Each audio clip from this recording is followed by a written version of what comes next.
Welcome to the San Diego Sabers Radio Podcast, a member of the Star Wars Commonwealth Podcast Network. San Diego Sabers is the premier lightsaber combat training group in the San Diego area. On this show, we get together and talk about saber fighting, combat techniques, and a lot of Star Wars geekery.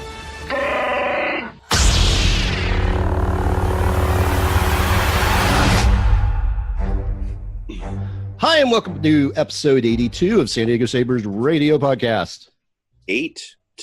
I'm going to insert a Robert joke here for the number 82. Oh, yes, please. 82 is significantly more than 69. That is a true statement. Yeah, and that is something that Robert would probably say. So we're just going to leave it at that. I think you have a good handle on his jokes. It's been long enough. I would hope so. Yeah.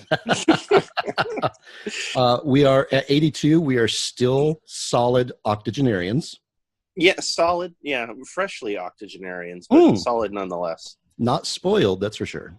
Still freshly octogenarians, maybe. Yeah, that sounds weird, but yeah. Yeah. Right. So as we do episode 82, I will be your host, Steve Kirk. And I will be Eric Main. And as two out of the three founders of San Diego Sabers, we make up most of the High Council. So Robert is on hiatus this week, but it took 4 people to fill in for him.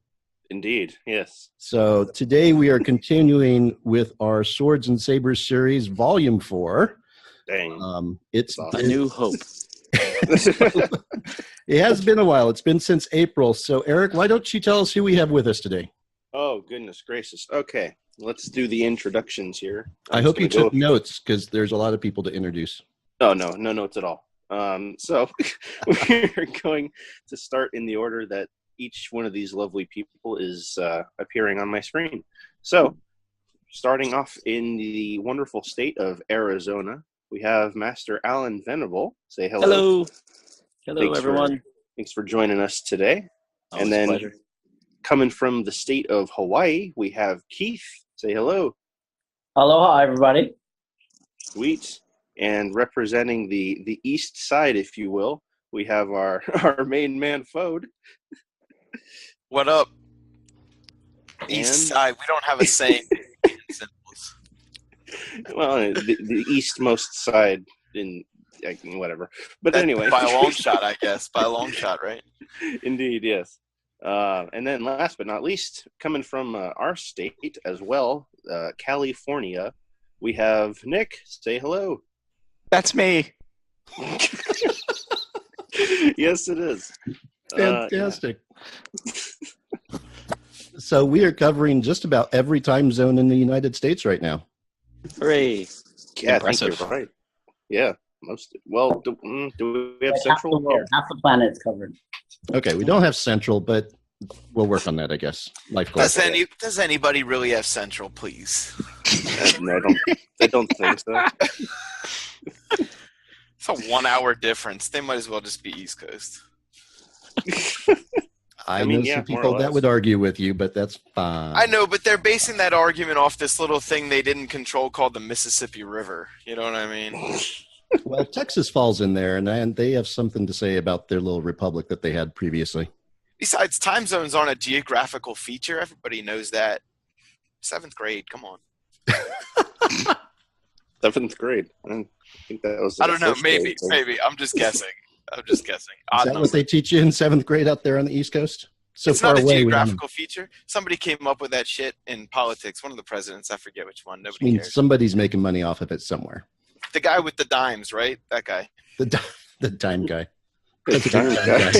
We're off track already. It's not even the track yet. We haven't even laid the track down. So speaking of being off the track, Fode, what are you drinking? Okay, so 2 things. One,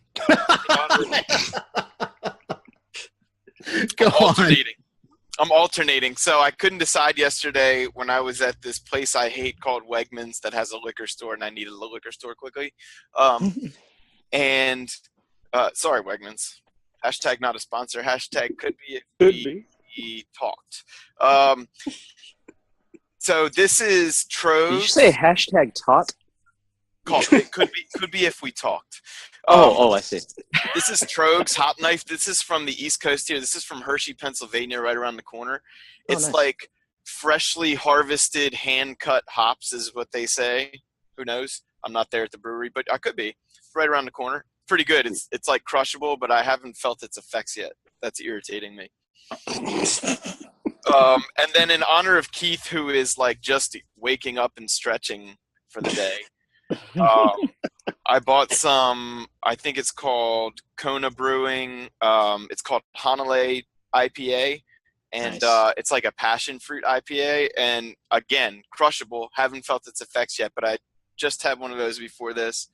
I highly recommend both, taste-wise. Taste-wise. Is that a good answer? That's a concise answer. Fuck, I'm never that concise. Eric and Steve tried that Hanalei when they came visited.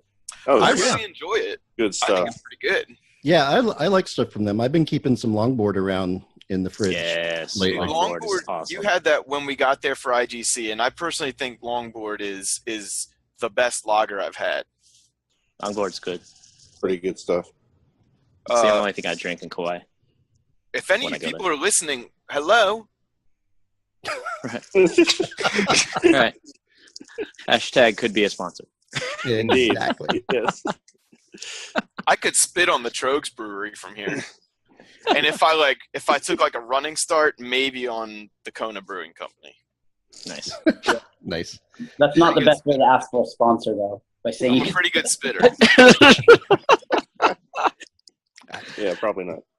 Okay, I'm gonna hit the mute button while somebody takes over for me. I think that's a good transition to Keith in Hawaii.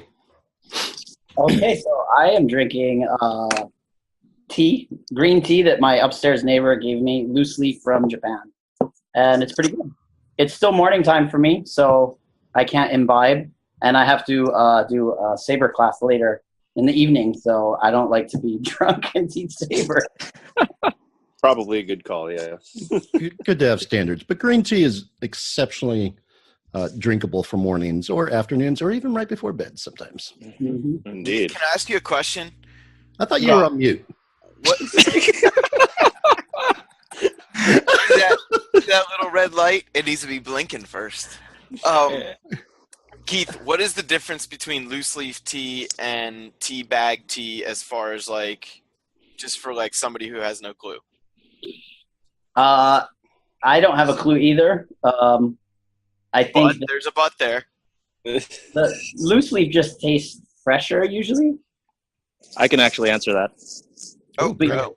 Yes. So loose leaf tea, the way the tea leaves are set, there's a big, basically a shaker with screens in it. They put all the stuff, all of the leaves, all up at the top, and it shakes, and then all of the smaller stuff gets relegated down to the bottom. And the stuff you get in tea bags is the stuff at the very, very, very bottom rung of that. That's the stuff they put in tea bags. Mhm. It's like Keystone versus Coors Light. Not that Yeah. that's the greatest comparison. The loose leaf tea is the stuff that's actually on top, and you actually have there's a little bit more work involved in doing it. So So, it's exactly like Keystone and Coors Light is what you're saying. Yeah, so you're dealing with. I wouldn't give Coors Light that much of a anyway, but the point of the matter is you have much more tea leaf and a lot less tea seeds and tea twigs. So it's just like any sort of produce, like the fresher the better. You got it. Okay, Indeed. that's good. Thank you, Alan. You're welcome. And thank you, Yes. Keith, for bringing it to my attention. No problem. The more you know. Indeed. So that's a good segue to Alan. Alan-san, what are you having this afternoon? I'm having some Black Label and some White Label from my sponsors at Mountain Dew. No, but I'm having it right. Hashtag call me. So I'm drinking out of a couple of pint glasses here. I have some White Label in my Intergalacticon pint glass Nice. that I got, and then commemorative actually, and then I got one from TSL as well. So I have the White Label in one and the Black Label in the other. both sides of the force going on here. Very nice. Nice. Yeah. So I'm curious, what pint glass has the white label? The Intergalacticon one Okay. actually has the white label in it. The TSL3 one that I got for basically swag at the Saber Legion tournament in Vegas was given to me because I was a referee. So that was cool. Nice. Yeah, so incentive to be a referee. I get a pint glass. Sweet. There you go. That works. Yeah. I mean, they didn't tell us that till after we did, but that was cool. A hidden incentive. Yeah, basically. It was kind of cool. I was like, all right, well, I guess I want to referee more. I'll get more of these. Right, yeah. There you go, yeah. Sure. Right. Nixon, what are you drinking? I'm drinking Stella Artois because it's the only thing that was in my Ooh. fridge. There you go. That's acceptable. Thank you. Indeed. Can't argue with it. Yeah. Yes. Battlemaster Eric, what's in your hands? It's a Blue Machine by Naked Juice. Oh, nice. Nice. The We'll look beer up will photos. come later. That seems like an appropriate at the moment. I'm so intrigued. I'm wondering what lightsaber form that fits into. 8. The Blue Machine sounds like what Anakin Skywalker would have been called if he'd stayed Anakin Skywalker and not fucked up a bunch of kids instead. The Blue Machine. Yeah, people be like, hey, how come Darth Sidious never actually took over the Galactic Senate? Oh, the Blue Machine took care of that shit. I mean, The Blue yeah, Machine. I- Oh, yeah, by Naked Juice? You don't know him? Oh, fuck. I guess that would work. In I mean, some nobody weird knows who spin-off. his dad is, right? So technically, the juice that spawned him is naked. Yeah. I think that actually Padme called him the Blue Machine. Oh, yeah. Nice. Nice. So welcome to the podcast, Nick. This is what it's like. It's very nice. I enjoy it. It's actually like I'm listening to the podcast itself right now, so I'm having a hard time putting input. This is great. So great. I wish I could say that Steve cuts out a lot of the stupid stuff and that we sound much more intelligent afterward, but we really don't. Wait a second. Part of the fun. Is that why you asked me to be here? Because you might just want to cut me. Nope. It's too late for that. We're recording. As long as we're clear. So swords and sabers. I thought we were talking about toys Yeah. and blades. Right. Yeah. So, guys, it's been since April since we've done this. So, what have you guys been up to since then? Oof. Who's going first? Swords and sabers. Nice. Alan, you have some new things going on. Oh yeah, I got all sorts of wacky stuff that I do. So I went to the Saber Legion tournament, the grand tournament. I guess it's not a grand tournament, but it's a national tournament in Vegas, where I met up with our friend Richard, and we kind of hung out a little bit there. I started a class at Arizona State University, where I have a few students now learning Shicho, and actually tomorrow I get to go to one of their other campuses to teach, and the following week to another campus to teach. So I'm bringing lightsabers to the children's, and then I also have a couple of classes at Glendale Community College that have begun. So yeah, a lot of that stuff. I'm currently training with one of my sword teachers. Actually, that's where I just came from, was training, and so I had to, quickly, slop down my sweaty shirt and turn into a different one to look good for the podcast. Which sword, Alan? It was a Japanese sword, so I was using katana today and learning the Goshindo and Kihon of the Toyama-do and a bunch of foreign words. And then basically learning also a little bit of how to use a Lightspeed blade, because I'm looking forward to going to another Vegas tournament in December. That's what I've been up to. A lot of stuff. Word? Palabra. Palabra, as they say down south. Yeah. I'll go. I've been since April. I had a little injury that I've been recovering, a herniated disc, and that's been getting better. So I've been able to train a little bit more vigorously. And like Alan, I'm also getting ready for the Lightspeed tournament. Nice. Very happy, and I got some help going from awesome people. And I've been part of my training has been going to Sal Honolulu, so I've been doing fencing. Nice. They mainly do foil, but I try to get some epee and saber in there as well. And then just training with Y Saber Academy. We're just at a practice tournament, and we've been just kind of focusing on the light speed style just because I purely selfish. I want to train that to get ready for the tournament. Yep. And it's been fun. So that's kind of the extent of what I've been up to. There's been a bunch of community events that we've done and had fun with over the summer. So, yeah. Very cool stuff. Nick, you've been up to some new things lately. I've been up to a lot of new things lately. My original lightsaber group broke up after 4 years, so I've created a new one, and our mascot is a penguin. And Nice.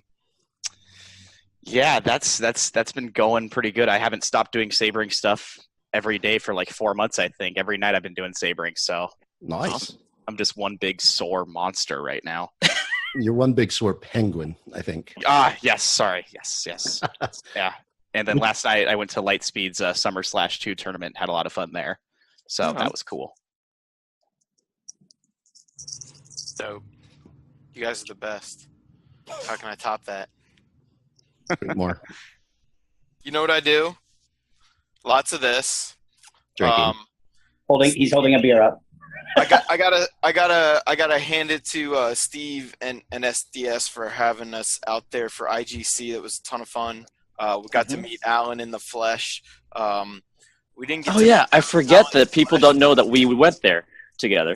Shit. Yeah. I didn't forget, although I did attend Sierra Charlie, so the potential to forget was Strong. high. Yeah. But other than that, I teach martial arts every day after watching a 2-year-old girl all day. She happens to be mine, by the way. Somebody was gracious enough to let me put my private parts inside of hers. So not only that, but she married me first. So believe it or not. Hashtag not a hashtag could be. It's not bad. It's not bad to be me, right?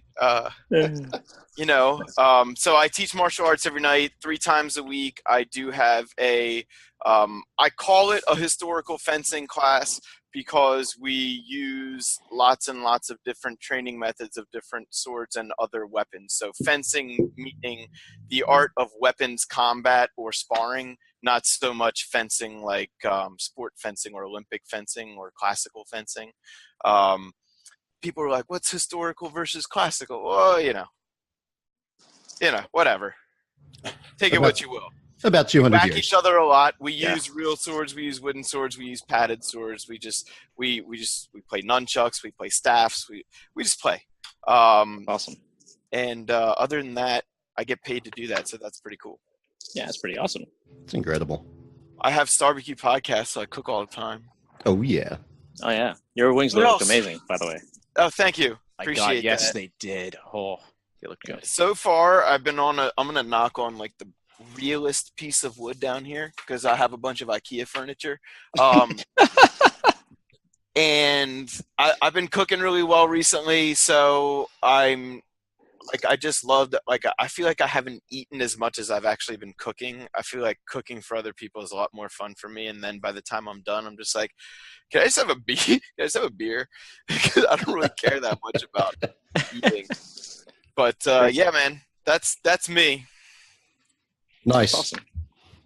Eric, you want to talk about San Diego Sabers and what's been going on? Goodness gracious. Well, quite a lot, actually. What are we doing since April? Yeah. Gosh. A lot of stuff's been going on. We had as was brought up earlier, the IGC event Yay. and tournament, which was a lot of fun. That was a lot of fun. Yeah. And then we've started doing bi-monthly in-school tournaments for just training in tournament settings and for more teaching opportunities. In our in our Wednesday classes, once a month we've started Night Day, which is essentially like a career day, if you will, where one of our knights specializing in a different form than Shicho will come in and teach that session's class and kind of give an example of what their specialized form is as kind of it's kind of an option for students to see possibly what they might want to pursue after the fundamentals course is over. That's awesome. Yeah. Gosh. And then been podcasting, of course, and loving every minute of that. That always is like the best part of my week. And we've had a couple promotions to knighthood recently, and just been super busy writing my book as well. And yeah, everything's been going great. That's awesome. Yeah. And we'll have a upcoming episode on the podcast where we'll be joined by our main man as we do a roast of our most recent mini tournament. That's right. That's this week too, isn't it? Yeah, at the time of recording, it's this week, and then we'll record about it after I get the video done. Okay, more on that after we stop recording this. Yes, and if any of you other fine gentlemen would like to sit in on the roast of the tournament, let me know. Oh, I'm down. I am definitely down. That sounds awesome. Toss a few logs on that fire, sir. Loggers. Loggers are cool, man, and a tougher gentleman is hard to find. I say gentlemen. I don't know. Do they have many lady loggers? Is that a thing? Not a lot, but there's got to be some out there. They're peppered in, right? Mm-hmm. Shouts to my ladies. There you go. Pauline Bunyan. Exactly. What color's her ox? Don't say pink. Nope. Oh my. Fuchsia. What is fuchsia? How did I know through the force you were gonna fucking say? I fucking sat here and was like, fuchsia's what the word's gonna pop into the air. And who said it, Alan? Did you say fuchsia, you fuck? I did. I read it. I read it through the force. I was like, Fode wants me to say fuchsia. You read it. I'm There going to you go. say That's an answer. fuchsia. So, Nick, this is what you're in for tonight. Oh boy, oh boy. So excited. Oh, Yeah, so Don't be afraid. so You will be. so since we're a professional podcast, we have no notes or scripts or anything to this. We're just going with the I flow. tried, man. I did, and then the force took it. I don't know. Look, man, You're Actually, learning I the have ways. one suggestion. We don't have to stick with it, but it's very broad and wide. No, that's fine.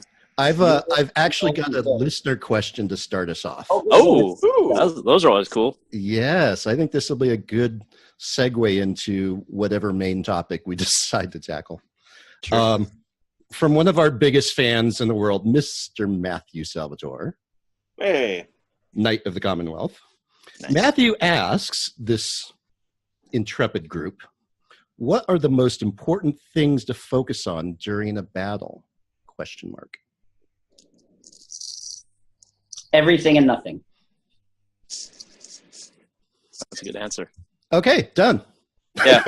No. I think one of the cool things about this is that we all have a different answer. But all the answers will basically be the same thing. Yeah. In a battle, though, are we talking just a lightsaber duel, or are we talking like, are we talking like galactic battle, like a rebellion? Well, or is that up to us to interpret? I think it's up to your interpretation, but given you guys' various mixed backgrounds, I think that's a great way to start this off. Sure. Well, my 2 cents on it is know your enemy, know your opponent, know their tendencies, and observe. the world around you. Just like Keith said, everything and nothing, but at the same time, don't over prepare.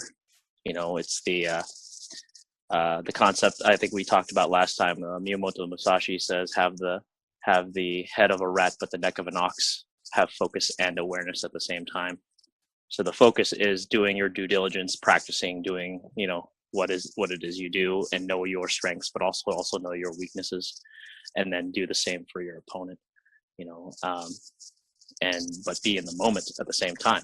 Don't to paraphrase Qui-Gon, be aware of the cosmic force, but not at the expense of the living force.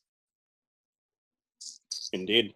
Yeah, Very good. good. I was going to build off that. I think focusing on what is happening is important. I think maybe more so than focusing on what you think is going to happen. But that can also be useful as well.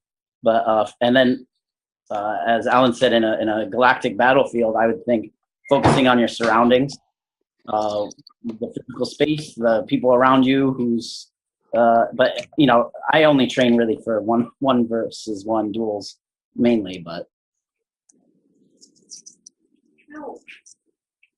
Well, look, does anybody have open battle with swords anymore? Just raise your hand if you guys have ever seen that on CNN. I did that just the SCA does. The SCA has big battles and Stop. there's- Stop. So if that's the case, though, like if there's like people doing big ass Jedi versus Sith type SCA duels, which I'm not saying that's a bad thing by any means. I'm just saying if that's the case, then sure, yes, then it applies. But most people are talking about dueling, I believe. Yeah. And I'm being facetious, of course. You guys know me. I can't say anything without sarcasm under my lips. But there's like, I think in all senses, the term battle could be anything you want it to be. Sort of, I think you said that, Steve. But like, what if it's like emotional battle, physical battle? I don't think it matters. I think all the answers apply, right? Be aware of your surroundings. Be aware of you. Be aware of them. Them could be plural. Them could be singular. I know English teacher Keith hates me for saying that because that's not true grammatically. That hat is. I'm not wearing that hat right now. But I think Keith, you're onto something when you say like that you don't necessarily train for open battle. That doesn't mean you don't train for open battle. That just means you don't apply it to open battle. I feel like you're using the same training tools and methods as we all do for whatever method we want, right? Like I only have 3 or 4 kids in my, and I say kids, they're teenagers, in my fencing class anyway. And, I treat it the same way as I do with 30 people in a karate class. And sometimes we do 2 or 3 or 5 versus 1 matches with certain parameters so people stay safe. But, that would be battle, I guess, right? Mm-hmm. But then, of course, we have duels all day and all night. And that's what we do mainly would be 1 versus 1, either sparring or dueling. So that we also talk, because it's martial arts, and I believe all of us in front, like I have a full bar up at the top of my Zoom window right now. It's so dope. And I believe all of us address like emotional battles as well when we teach martial arts. So I think everything you guys say is applying. And if I could add anything to that already versed list, I would say like having an open cup, so to speak. I like that term. It's a cliche a little bit, but be willing to learn new things no matter what. And even from people or situations or things that you think maybe you're the teacher or maybe is wrong, like a different religion, a different whatever, you're going to end up getting a perspective on what you do believe in or what you do want to train in that you maybe didn't have if you thought your way was the way. And I'm not saying only, I'm not saying best, I'm just saying the. Because it only escalates from there. If you think your way is the way, you're going to eventually think it's the best or the only way. And that's just wrong. There's plenty of ways, and you can only learn. You cannot not learn. Somebody who sucks at something, and this has been tough for me to learn, somebody who sucks at something or maybe doesn't know they're not knowledgeable can teach you a lot too. Right. So always have that cup ready to be filled with some shit, you know, some good shit, bad shit. Filter it, you know. Nice. Filter. Oh, that's a good word. That's my contribution. Add a filter, right? Add a good filter to your combat. Excellent. Nick, what's the Penguins' perspective here?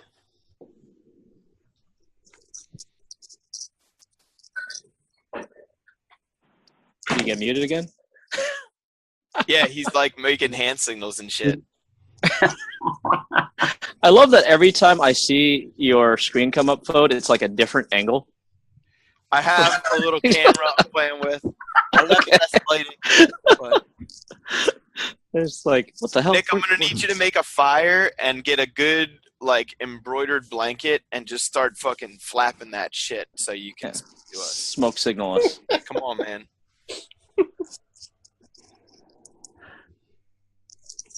And ladies and gentlemen, the great Nick. That was excellent. Right. Just cut his answer in here. Well, I have something I build, and talking about like applying what to focus on in battle, and how Fode was talking about all kinds of stuff. I don't know. It made me think of focusing on the past. Is Nick in here? No. Okay. Focusing on the past sometimes can cause problems too, and humans are really good at processing and looking for patterns based on past, and then something that can trip you up sometimes too. So that's where, yeah. I like that. It's almost like because you know there was a pattern, sometimes you play fool to that pattern within yourself. But also, I don't think you mean that you should ignore the past completely. I think there is value in going back. Sort of like we always talk about this, the movie The Last Samurai. As shitty as it is to think that Tom Cruise would be the last fucking samurai, it is kind of a dope movie, and it does teach you a lot about sort of looking back and going, okay, well, you know, I had success. There was this one moment where I almost made a mistake, or maybe did make a mistake, and just sort of going, well, okay, what's next? What's next, right? What's next? Right. Well, a lot of More that answer than that. Well, a lot of what we were talking about too is being able to adapt to a new situation, to a new opponent, to a new thing. I mean, how do you wrangle depression into an armbar? You know, how do you deal with that sort of thing? And it's very hard to do. But again, a lot of it comes from mindset, right? Kind of being able to step out of your comfort zone, being able to step away from yourself and your situation to see it from almost an objective view, and then be able to kind of, hit that option button on your controller to see the overall map of what's going on in your world, to use a video game reference. And then kind of hopefully figure out a way to get to your point. The Koreans have a idea called doche, which is roughly translated self-delusion. So being able to delude yourself into being good at what you're doing, but it happens to a lot of instructors, a lot of masters actually, is they go up and retire to the mountain, and they think they're doing well, and they think they're doing good, and then they come down from the mountain and deal with people, and all of a sudden, oh, I'm a crazy hermit. Oh, that technique doesn't work the way I've been practicing it, or that this idea is not not working.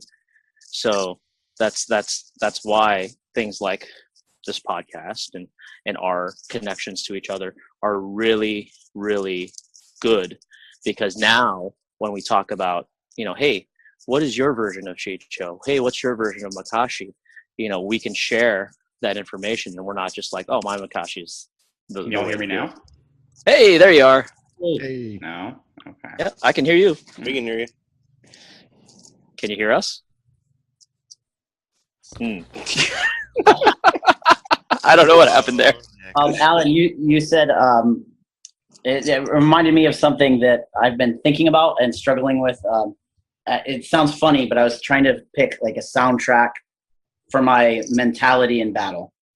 And I was like thinking of like, well, you know, is it going to be death metal, or is it going to be, you know, just pure rage, or what else? I kind of came actually through the help with my 11-year-old son. I came up with bands that I like, and Beastie Boys, 311, and for two reasons. And there's other bands as well. Two reasons though. They change it up constantly, and I like that. I like changing style and form and all that. Mm-hmm. And they are also very cocky. And this is how it builds on what you were saying, is that I do think most people have tools to deal with depression. Most people do have tools to deal with a strong opponent in battle. But they don't always have the confidence to use those tools and commit to them. And maybe like that soundtrack was more to get like a little bit like cocky, not in a bad way, you know. I think if you listen to Beastie Boys or 311, bands I love, they're not like a-holes. They're not, sorry, I meant assholes. That's for you, Fode.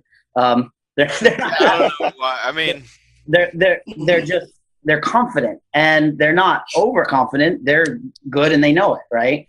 And I don't know. I think that kind of mentality can kind of help people in battle, in life, and in the field. I love that you said 311. 311 has that song "Come Original," and they just go off and they just rattle off. Not only do they go through like 8 or 9 different styles of music, I don't know, I didn't count, a ton. But then they rattle off like a gang of their favorite bands that do the same shit. So basically what they're telling you is the philosophy of Form 6 lightsaber fighting, right? Like, come with some of you, but also get some of that and get some of that. Go to the buffet, basically. Like, whether you're in a fight, whether you have like an emotional challenge to go through, like, you got to go to the buffet on that shit and eat as many dishes as you can. And that's what we are for each other, because we, for the listeners that aren't aware, we have like a group chat that's pretty, we talk and communicate quite a lot. We share a lot. And that drawing from other bands, as it were, or other groups, other people, other styles, helps build confidence too, for sure.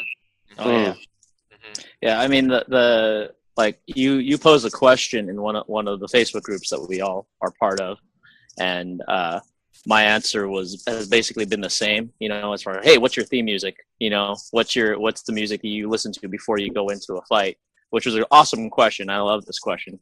I'm a big fan of the WWE, and I'm all into intros and stuff. It, so dude. yeah, There's so like a good Rocky soundtrack. So to speak. yeah. So like, you know, you want to get pumped up before you fight. You want to have that same mindset, and sometimes music is the best way to do it. You know, you get the whole thing. And mine, you know, not only does it have I feel, and this is my opinion, some people might not like it, but I do like a sick, you know, percussion beat, you know, to get me into, you know, the thing. But then also, if I know the lyrics of the song, I can rattle it off, and it pertains to what I'm doing. Oh man, it's just so much more. So my personal theme song is "Remember the Name" by Fort Minor. Not only does it have a cool beat I can bob my head to, but I can also, you know, relate to the chorus, which is basically, this is 10% luck, 20% skill, 15% concentrated power of will, 5% pleasure, 50% pain, and 100% reason to remember the name. What the hell are we talking about? My theme music. Oh, okay. Got it. I can finally hey, hear Nick's you here. guys, so we're Nick's back. here, guys. That's cool. God damn it, Nick. No, I'm on a Mac, and Macs are weird, and it decided to just be like, yeah, you don't get audio. Still, wait a second. Wait a second. You don't get to use that excuse. I'm on a Mac here. I'm on a Mac too. But I'm on see, my you're iPad. experienced with this type of thing. I'm like brand new, okay? Oh, Bad I things see. have to happen to me. Oh, I have experience. Is that what they call it when I crack a beer and sit back and listen to you fucks talk about sword fighting? Because if that's experience, I am fucking Yoda. There you go, man. I would say so then. Yeah. You're doing what? to 10,000 Yoda? hours. Yeah. What's that, Steve? So you're doing what to Yoda? Whatever he wants within reason. Mm. Oh, nice Hold on. sound effect. Hey, I have a question for Eric if his mute icon unmutes. Oh, there he is. Hello. Eric, if Yes. you have, because, I don't know, I don't want to say you have more students than anybody else, but you certainly have more Padawans than any other knight in San Diego Sabers. And if you have students who ask you the same question, like almost literally the same question, Mhm. whether they be directly your Padawans or maybe some of the knights you've trained or promoted have come up to you and said, hey, I'm having trouble with this same question. Yeah. What are some of the things that you give? Because, we know what we've said. What would you say to the San Diego Sabers people? Because they probably make up the bulk of the listeners anyway. Is that not correct? I have no idea. That's a good question. Not necessarily. Our listenership has grown well beyond. I didn't mean that the bulk of the listen. That's a bad way to say it. What I meant is the bulk of San Diego Sabers have listened to the show. Correct. And Moriarty. And Yes, Moriarty. indeed. Well, now, okay, that's what I meant. Mike Moriarty would be the bulk of your listenership. I feel like he's got 100 devices subscribed to San Diego Sabers. And we Possibly. appreciate that. Mike I'm a little bit behind, but I listen to it a lot too. Hashtag love you, Mike. Right. No, Eric, what do you say, man? Well, it really depends on the person asking and, their kind of situation as a whole, because even with the same question, the answer could sometimes vary depending on the circumstances surrounding it. Sure. So, excuse me. If someone came up to me and they were a Form 2 practitioner and they said, I'm having trouble with dealing with GemSo. And then someone who was a Form 4 practitioner came up and said, I'm also having trouble dealing with GemSo. Their answers, right? Yeah, their answers would be completely different because of their skill set. So it's. Can you give us a general, like a fight science answer, like a fight IQ answer? Yeah, so kind of pertaining to the original listener question, right? Yeah, exactly. So I would take those back to the tenets that I have Katie drill into the heads of our initiates in the fundamentals class, and those would be to be. The first one is focused but not fixated. Right. And so you want to remain focused on your objective, focused on the fight at hand, but don't become fixated to the point to where you miss certain things happening around you, or you're unaware of some things your opponent might be doing that you're just unaware of. The second one would be kind of the opposite of that. Would be aware but not distracted, and they build off of each other. And again, that's the same thing. It's situational awareness and opponent awareness and being aware of yourself as well, but never to the point of having it distract you and hinder you in the middle of the fight itself. Right. The third one is confident but not prideful, which is you always want to be steadfast and confident in your abilities, and you want to know what your capabilities are, but you never want to get to the point of haughtiness to where you might upplay yourself, or you might just shrug off what you think your opponent can do, which will cause a loss a lot of the times, or at least or possibly even an injury, because you're not taking it seriously enough. And then the fourth one is more of a training tool, but it's to be driven but not obsessed. And that would be, having a healthy training regimen and a healthy way of keeping yourself accountable and striving towards a goal, but not to the point where you miss out on other things and that it consumes your life. Mm-hmm. I want to put a little thumbtack in that third one. What was it again? Confident but not cocky? Prideful. I had a belt test that I ran the other night, Friday night, and it was my class, and I traditionally don't like to test my class for new ranks unless it's like a makeup test, just because I want somebody who doesn't teach them every day to put them through their paces. Okay. I sort of take it back to Katie, and it was a huge honor for me, by the way, so I got to say thank you. When Katie did put those initiates through their Shicho velocity, and Eric was like, "Hey, Fode, come on over, come watch, make sure that, you know, we have an observer." It's kind of cool. It's like, hey, somebody who doesn't see you all the time is saying, you know, thumbs up, so to speak, right? So I like it when I don't have to do it, but I had to do it the other night. Nobody else was around. Right. And at the end of the night, what I saw was, and I had 2 other people with me who were black belts, but they weren't everyday instructors. Okay. And I pulled them into the office afterwards, and I said, "What do you guys think?" And they said, you know, they know the curriculum, they know the material. It's not that they can't do it, but they don't think they can do it. And I was like, that's weird, because in class, they're almost cocky, right? And I think that's because I teach 9 out of 10 classes for them. Okay. But the night of the test, after you know, just before I've turned out the belts to everybody, I said, "Listen, I got something I want to say to you." I said, "You know everything you're supposed to know.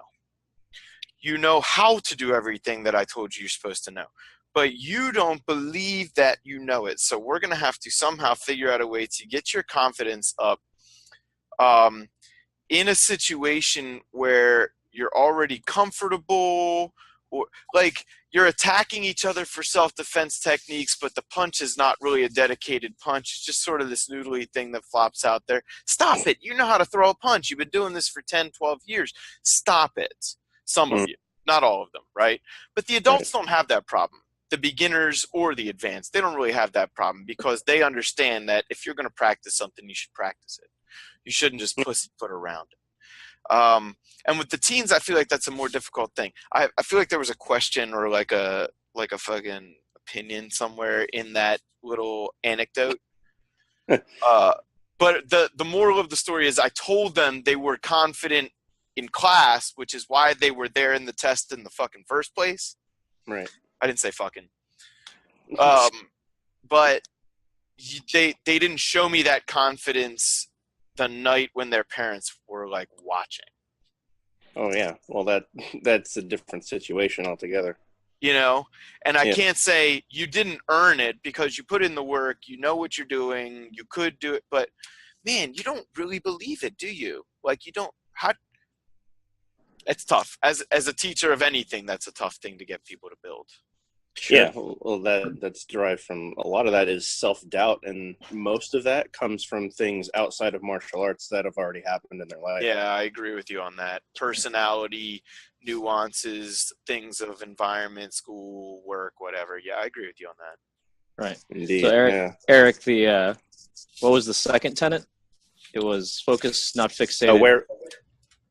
Aware but not distracted. Aware but not distracted. That's the thing I'm dealing with. I'm gonna grab a beer. Keep talking, Alan. You're beautiful. The thing that most I don't know if you're dealing with this now too, but these little things called cell phones that are constantly, distracting people. That's what I'm dealing with a lot in recruiting. Everybody wants the experience of swinging a saber. Everybody wants to look cool and do it, and and have fun with it. But I find that it's hard to get people actually doing it because they're constantly distracted. I know now some of it is completely understandable. You have real life situations that you have to deal with, and yeah, I get it. You're not being paid to be here, or, but this is a voluntary thing. But a lot of times, most people can't get into the focus, of self-practice, and they are distracted constantly by other things. And I think that's true for most martial arts things. Everybody knows to do martial arts if you want to get more focused, more disciplined in what you do, and you can use all those same tenets in all aspects of your life. But a lot of I found like most people are trying to I like to call it like YouTube masters. They're masters of using YouTube and learning techniques from YouTube and not actually doing it themselves. And that distraction leads to delusion. Again, they're good at smashing that like button. Yeah, right. Yes. Yeah. Oh yeah, I know Niman. I've done it. Yeah. Have you though? Have you really done it? Oh no, show me your cheat show. It's that. Yeah, that's unfortunately pretty common nowadays. It's becoming more of a prevalent thing. Yeah, and you're absolutely right though. That distraction leads to the pridefulness of I got this. Yes. But that also leads to obsession. If somebody goes the other direction, it's the opposite end of the spectrum, where it's like no, I'm gonna do this 1,000 times a day for a year. Which is cool. Yeah. But at the same time, you get into those patterns that we talked about, and then now you can't change your rhythm, or you can't adapt. Leading back to what we were talking about before. And then that does create the circle back into focus, but not fixated. So yeah, absolutely. I like the way you analyze those tenets, which are, I think, spectacular tenets. Mm-hmm. If you're fixated on something, you're kind of distracted. Mm-hmm. If you're distracted enough, you can fool yourself to think that you're done, that you got it, and that's prideful.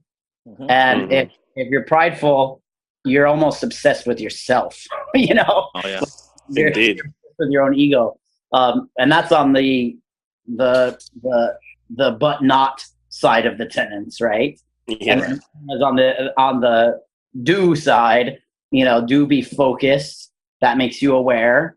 You can be confident. Confidence. If you're confident, you're as good as you are.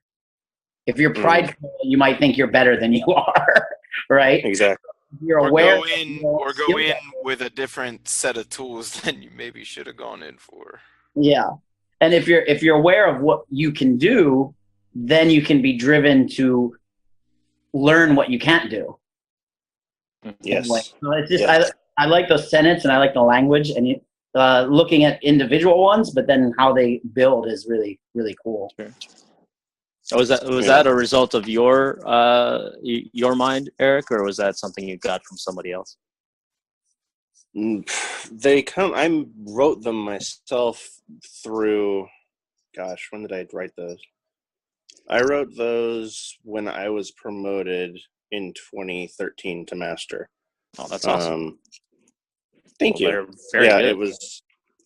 Thank you. It was essentially from a lot of non-verbal learning that I went through. Oh, I sure. came up with those. That's good. I mean, Keith is an English teacher, so he gave you the greatest compliment there. Yes. Thank you. Mm-hmm. Yeah. Truth is easy, but poetic truth is not easy, and that's right. Truth, so. Right. That's actually, you know what, that leads me to a question I want to pose to everybody. Does everybody have? Obviously, Eric has that for SDS. I assume all your Padawans know that code. Does everybody have like a code that they stick to, like not just the Jedi code or the Sith code or what have you, but like a specific like code that you teach by? I have RAISE, which is right. Respect, aloha, integrity, safety, and etiquette. And the idea is you put all those together, and then we're going to raise each other up in our skill and our confidence and our training, everything. Yeah. That's awesome. I like that. That's good. So we have various like traditional sort of Kempo or karate codes, but they all boil down to the same principles, and I think there's 6 of them. I didn't count, but it's honesty, courtesy, integrity, self-control, perseverance, indomitable spirit. And every sort of phrase or kata that's not really a kata, more of like a chant or like a military sort of building drill. Any of those, they focus on those 6 things: honesty, courtesy, integrity, self-control, perseverance, indomitable spirit. And before you earn your black belt, you have like a 3-paragraph, like, again, team building sort of passage that everybody recites together, much like the tenets that Eric's talking about. So yes, we have them. We don't use them in every class, but we use those 6 ideas and are always talking about them as if they were a chant or a tenet on like tattoo duty, so to speak. Cool. Yes and no. Nick, what about you, man? I'll be honest. What I try to teach my students is if you're hit, just say you were hit. Be an honest human being. Also, don't hit hard. I mean, it's just basic stuff like that. I feel like that's just kind of That's those 6 common tenets. courtesy. Sounds like the same thing, right? Common courtesy. Yep. Like if you can't do that, you should honestly probably just not even be in the sport, because I don't want you to hurt people and I don't want you to get hurt. Yeah. Well, there's places for that too, right? Like there's places for tournament style. There's places for people who want to be idiots and just go in it and hurt each other. Like, you guys remember a little thing called backyard wrestling? Yes. Pretty sure it's still a thing. Oh, yeah. Like, Yeah. Well, there's that, ways to me, for that's people something to do whatever they want. very important to me in the Saber community, is like that level of safety, basic safety, fencing mask and good gloves can minimize a lot of the dangerous risk. But it's really, I mean, there's different groups that hit hard and it's more quote unquote dangerous, but they minimize it with higher safety gear. And then other groups are still safe, but hit a little bit lighter and whatever. But to me, personally, that fencing mask is just like so crucial for what we do. And unless, as Fode uses, when he's not using the polycarbonate. So if you're not using polycarbonate blades, then it's changing the weapon, and you use the Sentry boppers. Fode? Yeah, but we also have face masks and helmets that are made by Sentry as well. So yes, I mean, it's the same stuff that Steve and Alan have used. It's the same company. It's called Action Flex. You can find it online. Yeah, it's buy them. they're made by my teacher, actually. The They're guy that I just basically came from. commercially produced LARP lightsabers. They're dope. They're awesome. Awesome. Yeah, and he hates making them. Yeah, I'm sure, but they're awesome. You know, the thing about it is we have the helmet too, and I teach people who are under the age of 18 almost exclusively. I have like once in a while I have an adult in my class. So I just, like you said, Keith, I have to make sure safety is number one, lightsabers number like 1.5, because yes, we practice with polycarbonate like once a week for maybe 10 minutes. Just to get, as Eric said and Alan said, the form, the function, the feel. But when it comes down to practicing the techniques and the velocities, I want them to go all out on each other. And those things are so safe, especially if you put some goddamn face gear in front of your face. Here's the thing about it. Like, your mom worked hard for 9 months to spout you out. Why the fuck are you going to fuck it up by not just wearing a piece of plastic in front of your face, right? Or a piece of metal if you're using polycarbonate. Like, how hard is it to spend $50 and get that done? Right. Hi, you would be not so hard. surprised. Apparently, it's extremely hard out here in the desert. Well, you know what? It's not just relegated to you, man. I'm not saying I hope it happens, but you deserve to get a lightsaber through the eye then. Like, I don't hope it happens, but you deserve it. Fucking deserve it, okay? You earn every problem you have. You earn Look every when you problem cross you the have. street. Am I wrong? Fuck. Yeah. That's funny you say that. One of our members that doesn't have his own helmet yet and that trains without a helmet, he actually only has one eye. So if he gets a saber through his other eye, well, that'd be horrible. Okay, now I'm going to be honest. And anybody who's listening who was there that day is probably like, wait a second, you fuck. When Eric and I met each other in the flesh, again, that word, it sounds so dirty, doesn't it? That, I was that like, almost sounded biblical right there. it was the Say hand it, motion. say it slower. rubbing it. When you drank some naked blue juice. Oh yeah. Yeah. He was the blue machine all over me. The white machine. I woke up today not thinking I'd ever hear that sentence, but now There was a point. I feel like this is not ever my fault, but it's always my fault in the end. usually we do. When Eric and I met each other, and we were like, "Yeah, let's just play around," and then he and I kind of looked at each other, and there was that moment of like, "Do we need helmets and gloves? Like, I don't really think we need them. Like, can we just play?" Mm-hmm. But there was everybody watching who like is not at that level of trust with anybody yet, Right. where themselves included, right? Because that's a big deal. Like, I have to trust that I'm not going to crush Eric's anything, and likewise that he's not going to do it to me. Right. So, I can't afford to lose anything else. but again, like, just from our conversations, like, you showed that level of trust, like, do we even need to, right? But then in the end, Katie was like, wait a second, guys, the children. Right. Right. The kids. Yeah. Think of the kids. So that's a good thing to keep yourself in check on. Like, and I do that with my guys. I'll be like, you know what? I want you guys to hit each other. Go ahead, throw your helmets on. It takes you 5 extra seconds. Right? Yeah. 5 extra seconds. I have students that, will bring their sabers to a barbecue and then play around. Sometimes Call me. I'll still be the old grumpy old man and criticize it, and they'll feel guilty. But if you're just playing around, if you're doing fight choreography, if you're doing controlled drills with the polycarbonates, if you're with somebody that is skilled and you trust, you can get away with. You don't have to have the mask on 100% of the time. But if you're actually trying to score and you don't know what your opponent's going to do, then I think that's different. So for you guys, I think you deserve the pass. Yeah, but again, you want to make sure that everybody sees that there's a standard, like you said, Keith, initially, a standard of safety. That it's just a matter of, look, if it even questionably crosses the threshold into what you would call sparring, then you just throw the fucking helmet on. Yeah, why? And it's a case where you guys, as heads of your school, also have to set the example. Exactly. Yes. Exactly. Yeah. Yes. Or adjust the speed, adjust the drill to match. Right. It's. I think a lot of good words were used here. Trust, safety. These things. If you don't trust somebody, the more gear you want to put on. If I go to a tournament and I've never met any of my opponents before, I know I want to gear up like to the hilt. I want everything covered.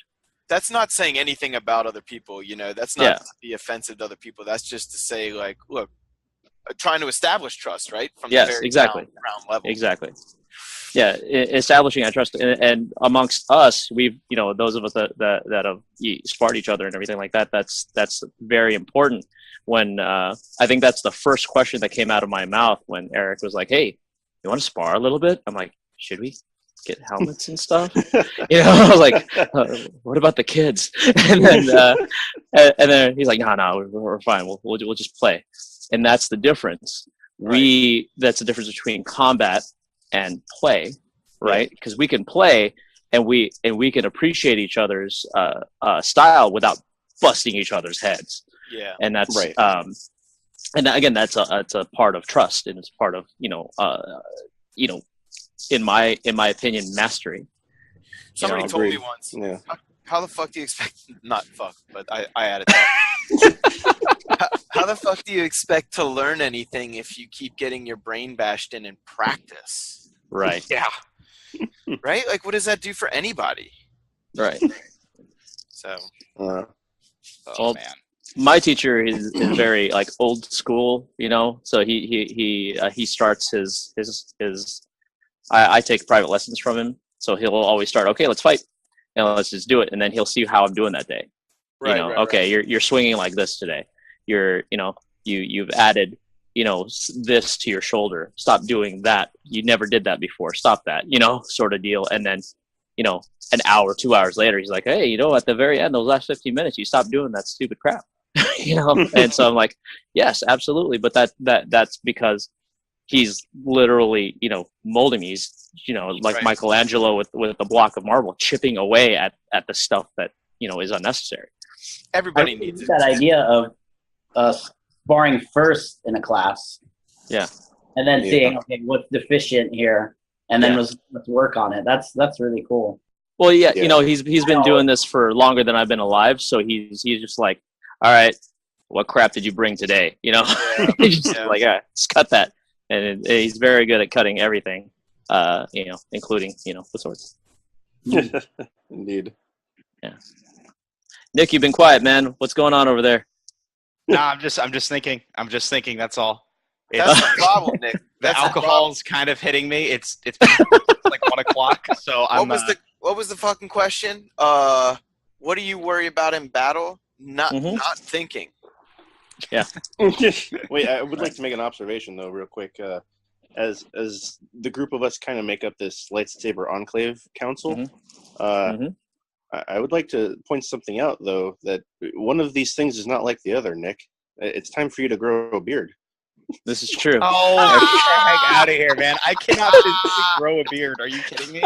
That's not possible. You're on this council, but we do not grant you the rank. That's The rank of fine. master. The rank of master. Take your title of master and shove it up your ass, man. I don't want it. Oh, he sounds a lot more like Mace Windu than I thought he would. I know. You got Everybody else has a beard. I was feel salty. one of the newer groups out here since the split of Cotno. Mhm. The leader reached out to me. He goes, "Hey, if you join my group, I'll give you the rank of master." And I was just like, "That's just for joining." Like, I have such a problem with that rank. No offense, Alan. And Oh, it's all Eric. good. No offense to you Okay. guys, but I did not want the rank of master. The rank of master for me was given to me, in my opinion, 10 years early. Like, damn. I still don't think I should be master venable, but all the other masters are like, nope, deal with it. So I was like, I guess I'm gonna have to deal with it then. You take like just 5 seconds here. Master means a lot of different things in a lot of languages. I know Yeah. we all have our views on it. I think overall we're pretty congruent on the way we feel about the term. And I sort of throw it around because I'm a cheese stick. And I like to sort of stoke the fire in that word and other hot button words. But I know and you guys know that I feel truly that the word in my upbringing is pretty reserved. We don't really use it much. Sure. But it does have its place, and there are linguistic nuances to using it, like especially when you're talking about European martial arts. Like the word is very different. Master is almost just like instructor in or head instructor in European martial arts, and in the sense of what we're talking about really, which is lightsabers, it gets the pass if you've, as Eric has said, if you've earned it, it gets the pass, right? And there's many ways you can earn it, but a lot of times it just comes down to put in the time, put in the work, just like any other martial art or any other ranking system. Put in the time, put in the work. Yeah, Master, black belt, head instructor, whatever you want to call it. To me, it's something that master is not a title that should be taken. It's a title that should be received. Yeah. Yes, Yeah, I wholeheartedly agree. Absolutely. Yeah. So I call myself the head instructor, and because I am of the White Saber Academy, there, I am. Right. But that doesn't sound, even though it can be the same term depending on the culture and usage, it doesn't sound the same, right? So I'm perfectly comfortable because it's factually true saying I'm the head instructor. Right. And That's what it comes down to, right? now, Just like technically, I'm the only instructor, but I like saying that I'm the head instructor because that is implying that I value my students, and if they have input, that's great. I'll take it. You know? So like everybody can be an instructor. You know. Yeah. I could be called myself the head organizer. Maybe that would be. But The groups that I've trained swords with, fencing, and then I've just met the group that does Italian longsword. They don't even use the term master at all in that. But it's also a Star Wars term, so Yeah, it sort of fits thematically, but I think that's the way that Eric sort of uses the term in reference to himself, and other people use it in reference to Eric. And Alan, I believe you have it for the Chinese martial arts. Is that not correct? That's correct. So again, given to you. For me, I don't use it. My head instructor yells at me when I call him master, even though he's been doing this for like 60 years. It's just a matter of, again, your upbringing. So in my upbringing, you call people Mr. and Miss, and that's it. There's no ifs, ands, or buts about it. Master, first day in the studio, that's what you fucking call them, because it's just establishing that there is respect. Now, right. There's a sir and ma'am thing that if somebody's teaching or assisting, you're going to be sir and ma'aming the fuck out of that person. Yeah, Yep. absolutely. It's basically like bestowing either a master or a knight or even let's just say a seasoned Padawan title upon a senior student. It's just saying, in my case especially, I'm not the highest ranking black belt, but I'm the head of our curriculum for the teens and adults. So for me, I guess in the European terminology, I might be a master of that curriculum, but that's just because I put it together on Microsoft Excel. It has nothing to do with how well I do karate. So I don't use that term. It would have no place there. And some people come up and they'll be like, Master so-and-so, because I'm not going to give you fucks my real name. I mean, you all know. But they'll be like, Master so-and-so. And I'll be like, no, you just Mister. It's fine. Just Mister. You can see how high I rank, and you don't need to see if you don't need to see. Yeah. One thing, I'm sure it's used. I mean, obviously it's used on the mainland, but here in Hawaii, when I taught parkour, or when I teach parkour, I'll get called coach, and then I have been called coach as a lightsaber instructor as well. I like that term too. I'm fine with that, especially if you're doing tournament competitive, like as in a sport. That's also a good term. And here in Hawaii, with kids especially, when they call you coach, it's a very respectful term to be called coach. Yeah. Sure. Well, it's a respective, right? Like when as far as my dojo is concerned, I'm Master Venable, but then there are other masters there too. So right. And then it's a respect for the title, not so much anything else. I've actually stopped having people when we bow at the beginning of class, bow to the flag, bow to Master Venable. I try not to say, that I say Master Teacher, because I want them to project that upon themselves. I want to be a Master Teacher. I want to be a head instructor. I want to be a certified instructor. I want to be an assistant instructor. So you hear the title, and it's less about me. It's more about them at that point. And I think confidence, that's right. Again. Yeah. And to give them the ability to hopefully, again, project themselves to that point. And and that's kind of why we were all in this, right? In lightsabers and stuff, because we see us fighting with lightsabers.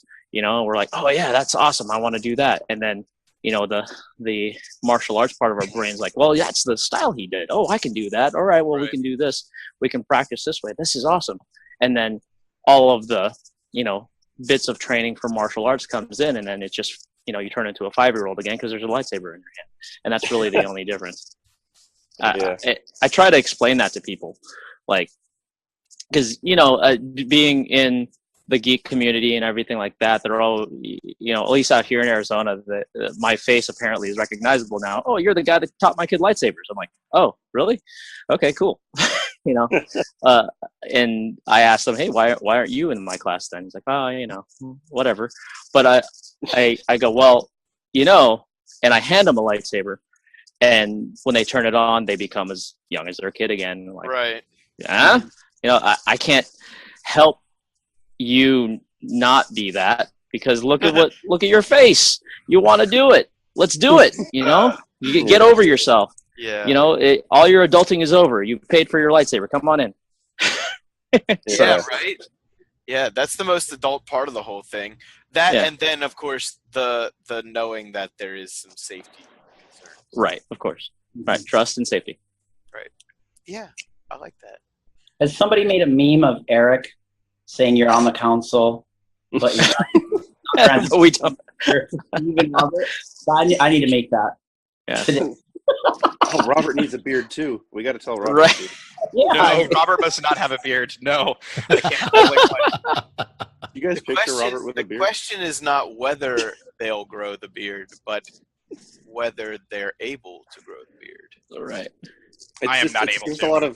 It's just a lot of tight clenching. You'll be good. Right. Use the force to grow your beard. I wish I'd have known that 10 years ago, guys. My midichlorian count isn't high enough for that. God, my college experience would have been They so have much supplements different. for that. Oh God. Oh yeah, that's kind of an interesting cultural thing, right?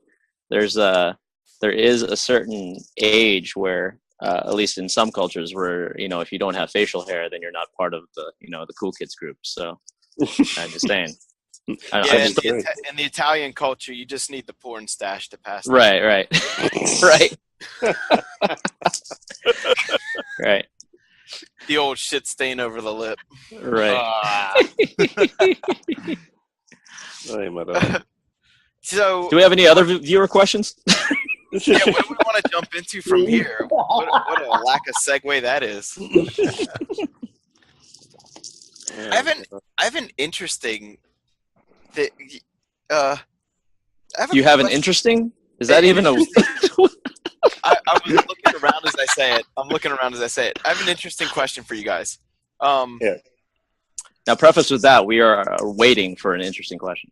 Okay, so I have a. You could say yes or no, and then Steve can always work his Disney magic later with the editing tools. But He's shaking his head right now. I can see it. I have a gang of lightsaber hilts around here, and I just want to quick fire you guys thoughts on the hilts as we go by. Like if it's a hilt you've used before to fight with, oh, I like this simple, or I hate this. I like it. Let's do You it. guys want to do something like this? Yes. I am so down. This is like Who's That Pokemon, but with lightsaber hilts, right? I mean, sort of. Yeah. Yes. Yes. No one listening will know. What's that lightsaber hill? Right, and no one listening will be like, I don't know if he's right or wrong.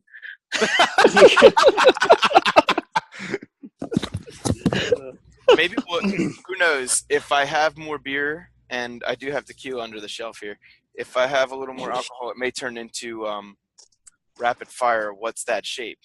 Sure. Oh boy. Oh my. Okay, you guys ready? Oh, this is a simple one. It's sort of off the wall, but it's recognizable. Okay, but you have to describe it because this is not YouTube. Okay, so this is a recognizable hilt for any Star Wars fan, especially a fan of the prequels. It's not precisely a main character's hilt, but it is very close to the hilt of Qui-Gon Jinn. And it's got a lot of ridges on most of the handle, very ergonomic style grip, in my opinion. The back end has a smooth metallic overlay over the whole hilt. It's all completely round, no cylinder, no any other shapes, and very basic but very clean. Okay, go ahead, people. I love it. So below the emitter, there is a little round protrusion. So you could either What grip. is the emitter for people who are like, huh? Are they listening to this? If they are, welcome, I guess. Welcome. If they've gotten this far, man. But where the light is coming out of the saber. Right. And you could either grip that with your finger close to the emitter, or you could move your grip down a little bit. And so I like options like that. And I think either one would work for that saber. That looks like a solid two-hander. It could be a one or two-hander. Yeah, this is like a toy hilt, so some of them are going to be more combat ready, some of them are going to be more toy like. Yeah, but that's it's a pretty usually a long hilt. It's two-hand- about 11 or 12 inches. Yeah. So I think that looks like a good saber to use. Any other thoughts? I like the fact that it's. You use the word ergonomic for it. It is very simple. It is a very You can either one hand or two hand it. It's depending on your sword style, I guess, and your preferred style of it. It's basically a basic hilt for any type of sword, except it has ridges on it. Now, Well, if you were going to go, the ridges send feedback to your fingers. So that's true. while it's moving, you know where it is in your fingers. And True. I like that in a saber. It's like doing parkour, wearing shoes that you can feel the ground underneath you. If you have big clunky shoes on in parkour, you're not getting feedback. Same with martial arts, right? You wear very minimal or barefoot, and that. I prefer to wear platforms when I do martial arts. No, I'm playing. But yeah, so to me, that's almost the same thing as getting that feedback with the grip. So just a comment. So this is one of my favorites, not just because it's Qui-Gon Jinn and I'm all about that dude, but Eric and I talked about this a little bit over some Captain's Grog at the IGC party, and Eric had like Bede had mine on his hilt, which is the Ultra Sabers version, which I believe is called the Consular. Yes. And Eric had like a way more movie accurate version, but they essentially function the same way. So Eric, what would you say is the best version of this hilt that you've handled for combat saber? It would be the one that you were just talking about that I had from Wonder Force. Where'd you get Wonder Force? Yeah. Katie got it for me for our latest anniversary, and it's pretty screen accurate, like size-wise and shape and stuff. It can definitely be used as a one- or two-handed saber, but I'd say it functions better as a two-handed weapon due to the placement of the red switch on it, because that would be where you would ideally place your one hand if you were single hand wielding it. Sort of like with your thumb right over the switch almost. Yeah, so it's kind of like right in the way for that. Mm-hmm. So if that red switch wasn't there, that would be the ideal spot for a one-handed use of that. Right. But it can definitely still be done. It's definitely favorable for two, but also a more like defensive style. Any sort of or counter fighting even. Like I like it for a more Form 5, Form 1 style of fighting. Mm-hmm. But it's classy on your belt, isn't it? It's pretty nice looking. I'd say I like doing fundamental Shicho and like base level Sorisu drills with that kind of a hilt. Mm-hmm. Okay, you guys ready? Yes. Yeah. This is sort of a hybrid of the most recognizable lightsaber in Star Wars. Oh, look at that. The Graflex. This is the Graflex. This is like here, let me give you a better version of this one that you guys are going to There is no good version of the Graflex to fight with. Okay, I'm glad I'm not the only one that thinks that. Jeez. Okay, so I have thoughts on this, and I'm glad that Alan said that. But this is the original Force Effects version, the very first Force Effects one. Yeah, I got that one too. So I love this one. I have some opposing views, so why don't we get the negatives out of the way? Because Graflex, for anybody who's listening, this is Luke Skywalker, the lightsaber that killed the younglings. So, yeah, specifically the one I'm holding is the one that killed the younglings. This is the one that Obi-Wan the only ones who called Anakin Master. So, this is the one that fell down Cloud City and somehow landed in Takadana. Can I start this one? I'd love that. Okay. Were you to grab a dictionary and look up impracticality? There would be a picture of a Graflex right there with a giant wall next to it. Mm-hmm. And it looks cool. It's a great display and cosplay piece. And sure, you can definitely run drills with it. But good God, it is not comfortable. It's if you one-hand it, it's passable at best. But there are so many better options. It's for lack of a better term, it's too busy of a hilt to be practical It's In- definitely that. in adaptable combat. It's definitely that. Okay, somebody else with some negatives go, because I'm gonna follow the bead philosophy here. You could sprinkle the word Star Wars over a pile of dog shit, and I'm gonna eat it up happily. So, for That's me, a weird thing to know about you, man. I can find. Yeah, nobody get any ideas. I can find the merit in almost every lightsaber hilt, but I can Sure. also see your negatives. Well, So somebody The else fact go. that it's a lightsaber is awesome. That's right? a positive, First- right? Yeah, it's a positive. It's a positive. Going off of Eric's, definition of impracticality, that control box in the center is a son of a bitch. If you're not wearing gloves, it will eat up your hand and cut you open. Yeah. The rabbit ears serve no function whatsoever. It doesn't even you still have to get a Covertech clip to put it on your thing, and it has a D-ring on it. So, Yeah. so I've seen some movie accurate ones too. It doesn't fit in the hand too well either. It's just at least for my hands. I have, I don't know if I have carny hands or not, but they're much, they're smaller than most adult Sorry, males, that's I guess. It's a fucking hair trigger, guys. That's another negative, right? Yeah. Yeah. So it's one of those things. Now, iconic, definitely cool as hell to cosplay with. I've seen a lot of them that are way overpriced.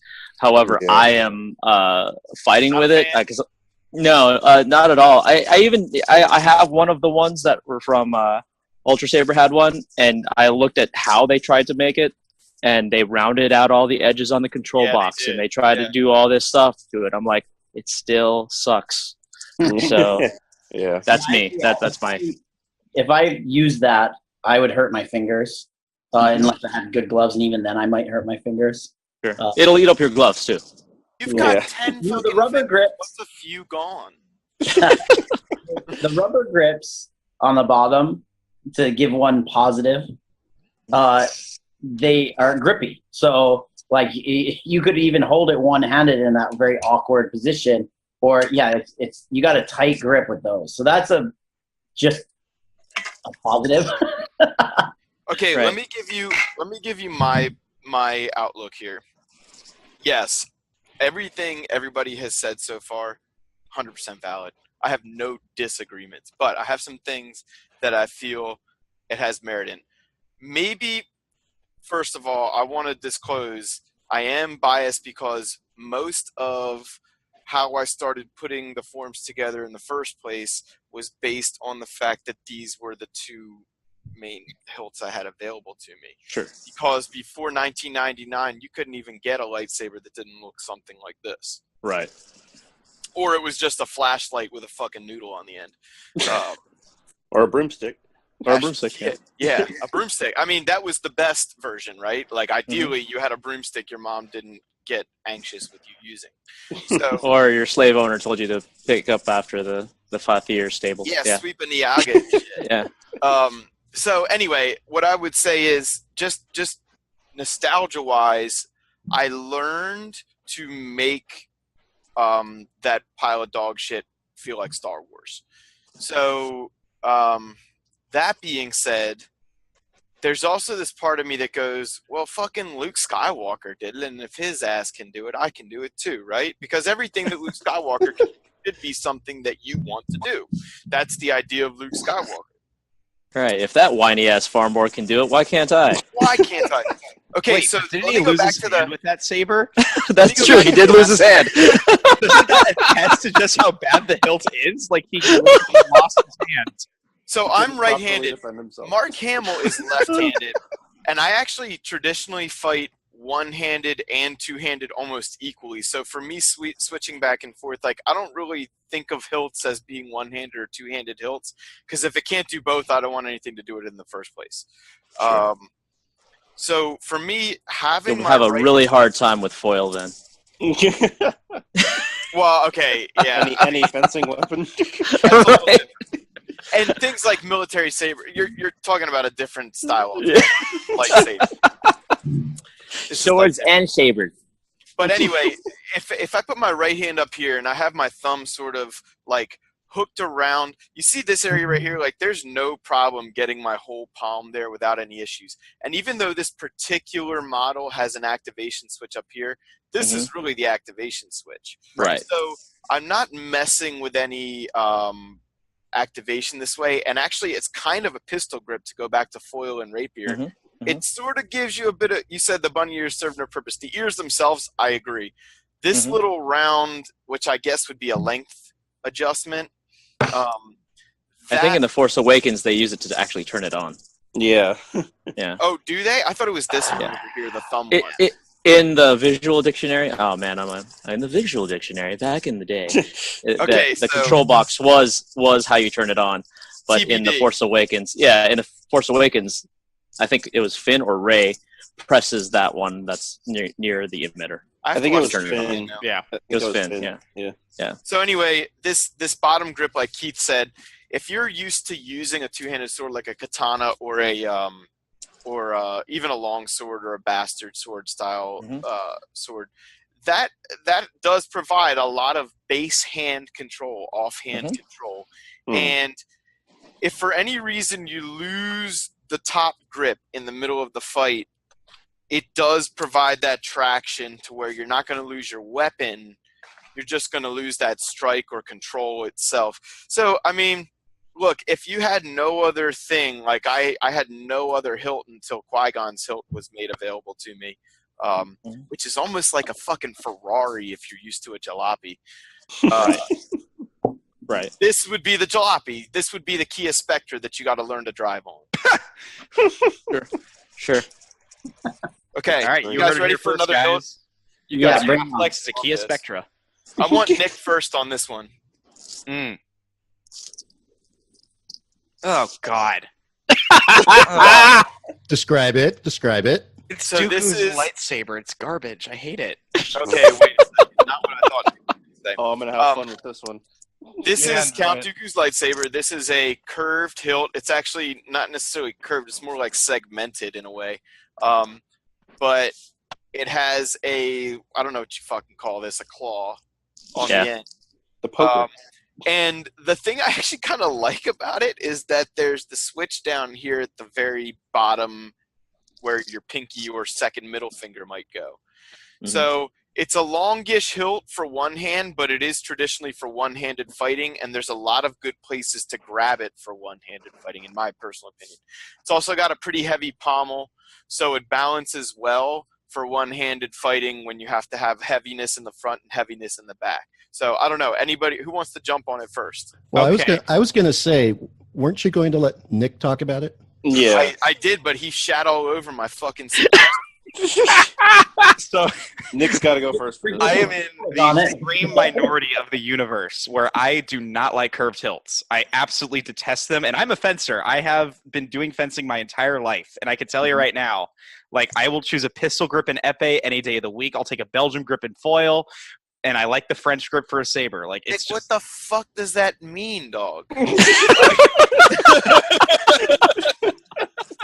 Belgian food like the waffles. okay. I know waffles.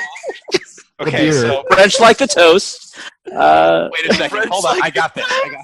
Give me 1 second. This is so great. Oh my gosh. Yeah. I seriously thought Nick was gonna I was gonna see a white shotgun blast all over his lens from the car. No, trust me. If you really want me to jizz all over something, just show me a Dominic's V2 and I'll be fucking ecstatic. I love that hilt. That's weird. A weird Yeah. thing to know about you. I'm learning so much about everybody today. Yeah. So a foil grip and a pistol grip is this. It's just fucked, right? I love these things. This has a I love lot of those too. power. Yes. It has a lot of power with parries, and you have really good offensive ability, but you sacrifice range when you have a French grip where it's just a straight piece of metal right there, basically. And that's why the pistol grip is good, because I'm a defensive fighter. The problem with the curved hilt is the way that I fight is I do use my distance. I may be short armed, but I know how to use the little distance I have and really manipulate my opponent to open with that. Curved hilts don't give me that. They kind of hinder it. And plus the weight, depending on who makes the curved hilt, there are a lot of weights usually in the back of the hilt, so a side strike. Wait a really second, Nick. Sluggish. I'm talking about this motherfucking curved hilt. Okay, I ain't talking about no bullshit. it's like other 3 curved hilt. different pieces. I'm It's talking key. about It's not the even like a only circle. curved hilt It's that like a goddamn motherfucking matters. All right. I gotta chime in on this. So, I love you, Nick. Hashtag kisses. Love you too, Fode. But fuck that hilt. Fuck that all hilt. right. So before I comment on that hilt in particular, I think it's important to know that there are 3 base types of curved hilts in lightsabers. Okay. You have the Dooku style, which is what you're holding up with the curve near the front and the curve near the back. Right. Then you have the Bane style or Vanquish style sabers that are straight up until the end and it curves in the back. Mhm. And then you have the more exotic variants of curved hilts that are curved in the center. And so I think the center curved hilts are the most awkward to use. I agree. Mm-hmm. The Vanquish and Bane offer more defensive capabilities than a standard Dooku curve, because the Dooku curve is meant for the non-kinetic leverage advantage with Makashi offense. And what it allows you to do is you sacrifice your blade defensive capabilities for being able to reach around and get through your opponent's guard without using kinetic energy. Right. And so, especially the Dooku style hilts, for two-handed even, it's great for two-handed offense, but it's garbage for two-handed defense. I agree 100%. So yeah, the Dooku curve hilt in particular is made for getting around your opponent's guard, not breaking through it. And if you compensate your defensive, your blade loss defensive capabilities with your body movement, and that's how you make that kind of hilt work traditionally. Right. It's Go more ahead. of a man. It's a combination hilt. It's not like one hilt. It's like a couple of different hilts put into one. Sort of So it's segmented like together. Yeah, it's basically the man bear pig of saber hilts. Yeah, I agree. That's what I was just gonna say. I'm glad you brought it up. Yeah, because Not the man bear pig. there the if you look at the curve, it's a curved hilt in 2 places, and you can fight choke up next to the emitter, and you can fight a little bit more right like that, and you can use that same hilt idea to actually use it more like a broadsword, like a Chinese broadsword has the same kind of curve to it as well. Right. Some scimitars have it over the whole piece. Yeah, and some scimitars have it, so it's definitely meant to do like offensive capability, less defensive capability, like Eric said. And if you use it two-handed, like even if you watch the choreography in the movies, there's not a lot of defense. It's not a parry, and even when he swings it with both hands, it looks weird and awkward. Right. So that I think that's why so much so much shade has been thrown on the Dooku hilt. Not as much shade as the previous one. Graphics, of course. yeah. So But I haven't used the Dooku hilt. I've held a couple, but one thing that comes to mind, I think Eric maybe I'm saying this in more layman's terms, but it's balanced and it wants to return to that balance. I agree. Right. Yes. Right. Defensive, but what happens is it's more reactionary. So if somebody beats your blade, it wants to return back to the center. Yeah. And if you use that the right way, it can, and that's pure Makashi, right? Right. So always around that center. Yeah. And so I could see that being like stylistically it helps. It's an actual saber that matches a style of play. I was going to say, when I started to like focus everything into its own forms, I got my hands on this hilt finally. And again, this is a toy version. This came out in like 2002, like right around Attack of the Clones. And it's actually still one of the most well-balanced hilts I've held. Batteries, blade, everything. It like there's a few sections, sort of like Alan said, where the hilt changes styles a little bit, but there's balance at each intersection. And that's what makes it, plus there's no like emitters in the way, you know? So that's what makes it sort of easy to control for something like Form 2. Sure. You know? I can see the merits. I can see the merits of each hilt, but my personal preference is not the man bear pig. Okay, guys, you ready? This one's going to be a doozy. Oh boy. Who's this for? Who's this for, Fud? This is for Steve. This is for you. Nope. I bring it up Big because bag of nope. I bring it up because it's slightly different than the one we talked about before, and I think we should address the slight differences. Go ahead. Feel free to describe it then for our listening audience. So it's Darth Vader's Graflex versus the Anakin / Skywalker Legacy Graflex. So instead of a bag of shit, it is, or a pile of shit, it's a bag of dicks. It's really bad. It's actually like I can't find much merit in this other than the visual appeal. Vader That's must have all it tiny is. hands for that hilt. He I really think it's must. important. It's important to note that canonically, Vader did make it for his robot hands. Yeah, and you need robot hands to make it effective, I feel.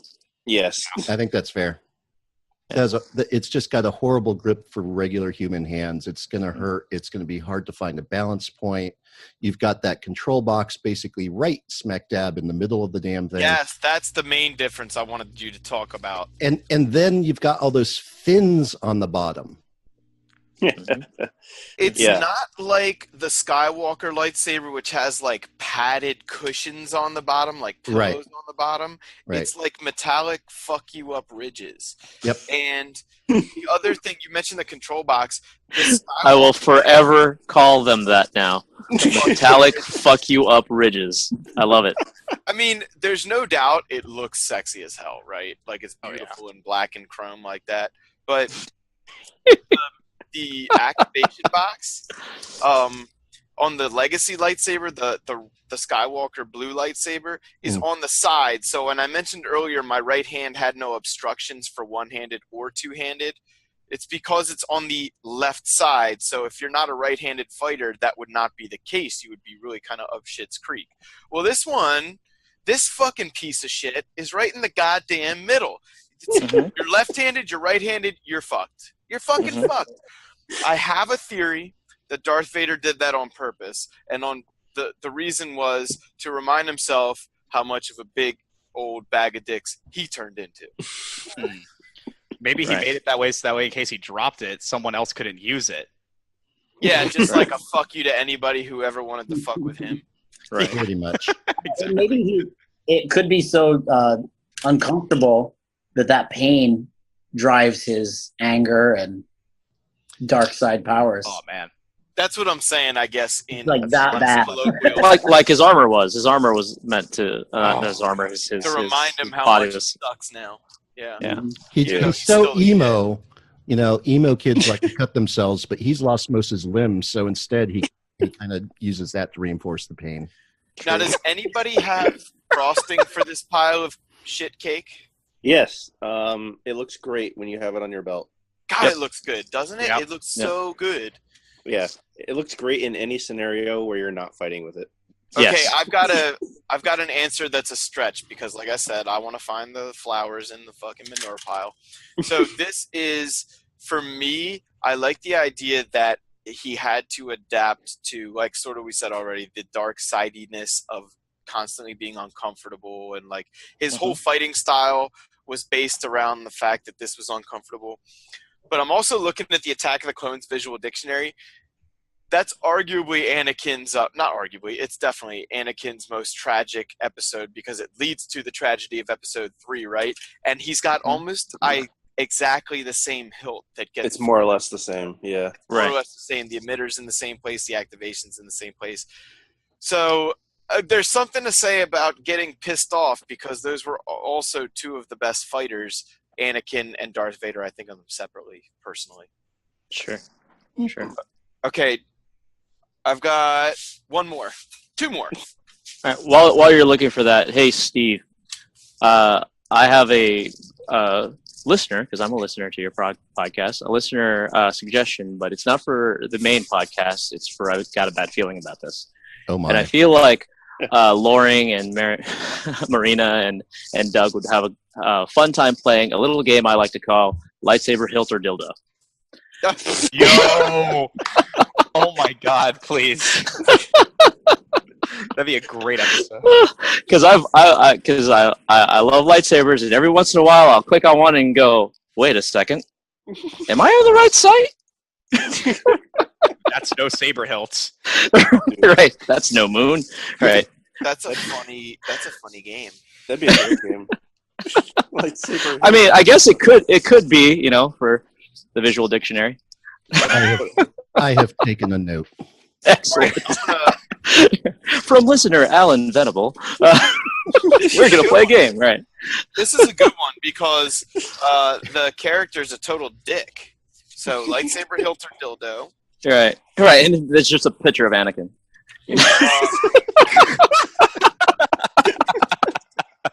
I don't have a copy of this one, but I wish I did. Okay, so, let me show it to the screen there. Oh, Windy. The Mace Windu, yeah. So this is the Mace Windu. We should clarify episode 2 and 3 lightsaber hilt, the purple hilt. Yeah. Not the blue one. The BMF. Right, yeah. Yeah. This is sort of gold. It's got that rubberized grip at the bottom. No, Fode. That's These not gold. Some of the ones I've used are rubberized, some of them are metal. That's Electrum. That's Electrum, Fode. That's not gold. Right, I know. But again, got to send up our smoke signals, make sure everybody understands. I did. So quickly, lightsaber hilt or dildo, go. Definitely dildo though. For me. Not dildo why not for both? me, but. Oh my god! So You're what welcome. do you guys think? I mean, it's sexy looking. I actually had one of the Force Effects ones of those. Yes, I played with one when I was it at is- GameStop. It is actually pretty functional. I actually like that hilt. That's Yeah. Even though it has those fins like right in the middle of it. Yeah, well, the one that I had, at least, it was What those fins? It's like the ridges in the middle. Oh, there. the metal fuck Yeah. you up ridges? No, I think they're rubber, aren't they? Those. Yeah, they're rubber. Yeah, but it actually was pretty good to fight with, because a lot of times the simpler the hilt, right, or the sleeker the hilt, without all the extra ridges and extra things are better. And that one's actually pretty sleek, Yes. comparatively speaking, to especially against the other ones that we've looked at. And that was actually, if I had my choice of any of those hilts that we just did, it would either be Qui-Gon's or Mace's. I think they're I would use to similar fight. enough. Yeah. Mace Windu's adds that rubberized grip, but otherwise it's pretty basic hilt like Qui-Gon's. Yeah. But maybe it's simple, but it looks hella cool. Yeah. Yeah, it definitely looks So it has this like very iconic, unique look without being like, shitty. Yeah. Well said. You guys want to hear the caption here in the visual dictionary? Sure. As a senior member of the Jedi Council, Mace Windu wields a lightsaber for himself. Displaying the highest standards of precision, it represents Mace's mature abilities as a Jedi leader. Now, And it says bad motherfucker on it. but he was mature as fuck in ability. Yeah. Actually, Okay, Samuel I L. got- Jackson's that he took from he got gifted of it at the rap party actually does have bad motherfucker engraved on it. Oh, does it? Oh, Yeah. wow. I Yeah. didn't know that. Yeah, as a tongue in cheek, he's like, "I'll take it." Okay, guys. Last one, and anybody jump on it that wants to. This is the last one. This is the Obi-Wan Kenobi Guardian Mode. episode 1 and 2 lightsaber hilt. If you're an Ultra Sabers fan, this would be the Guardian.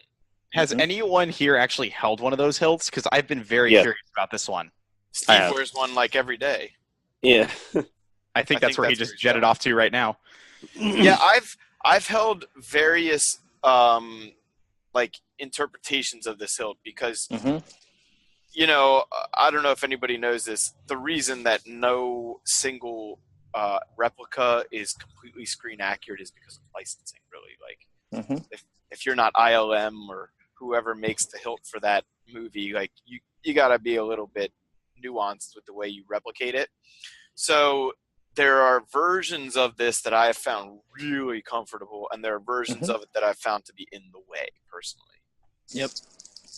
So it's got really, Steve's showing us his right now. It's got a good finger grip. The black part by the emitter offers like a good finger grip. Yes, it does. It's got good finger grip in the middle, and then it's got something that I really love, which is a nice pommel. A spiked, heavy pommel. It's spiked, and I don't want to hurt my fingers on the spikes, but that particular pommel, you can really feel it and you can use it, right? So you can hand on the pommel and do a lot of things with that. Whereas if it's just a sleek saber that's like uniform all the way down, you can't use the pommel the same way, or at least I can't. I like feeling that and knowing where the end is and being able to manipulate it to get different leverage. So I think this one is probably one of my favorites. It to me is like depending on which one, the version that you get, that one feels the most like a traditional English longsword or German longsword because of the weight in the pommel. And Ewan McGregor said he just picked the most badass looking lightsaber. He said something that could look like it killed somebody, whether or not it was turned on or not. That's how he picked that lightsaber out of the tray of lightsabers that they rolled out for him. Like, pick your lightsaber. He's like, oh, that one looks like it killed somebody. Oh my God, they had a tray of lightsabers? Well, there's probably a cart. I don't know. Oh my God, that'd be awesome. Yeah. Does anybody else have any thoughts on that one? I think between Qui-Gon's hilt and Obi-Wan's Padawan hilt, that's how I refer to them as, Qui-Gon's looks prettier, but Obi-Wan's just looks overall more functional to me just because it looks like the weight would just be so much more better, if you know what I mean. Have you ever used either or both of them? Not saying have you ever fucking used them? No, I'm just asking. Nah, just the toy versions of them, like from Disneyland. I find that valid because for the longest time, like up until like 2010, I feel like getting a combat grade lightsaber was probably the hardest thing in the world to do unless you built absolutely. it yourself. So I'll say the Guardian was my first combat saber. Mm-hmm. It's also my most expensive and the one you favor the most on your belt. But it really is. I mean, one, it's pretty and it's iconic, but it's also exceptionally well balanced and engineered. Mm-hmm. So even though it is heavier than most other hilts, it's so well balanced that as either a one-handed or two-handed, it's still actually pretty easy to wield. Yeah, definitely. I do like that one much better. That's those Mace Windu's and Obi-Wan's for me would be my top two. Probably Windu's first, and then that one, just because I like to switch the style of fighting that I do while I'm fighting. Right. But like I said, it seems more like German longsword, or like because of the weight in the pommel. So it yields to that type of fighting or that style of fighting a lot better, and so you kind of get looped into that, which is cool, but I do have to point out that Obi-Wan changed his saber design.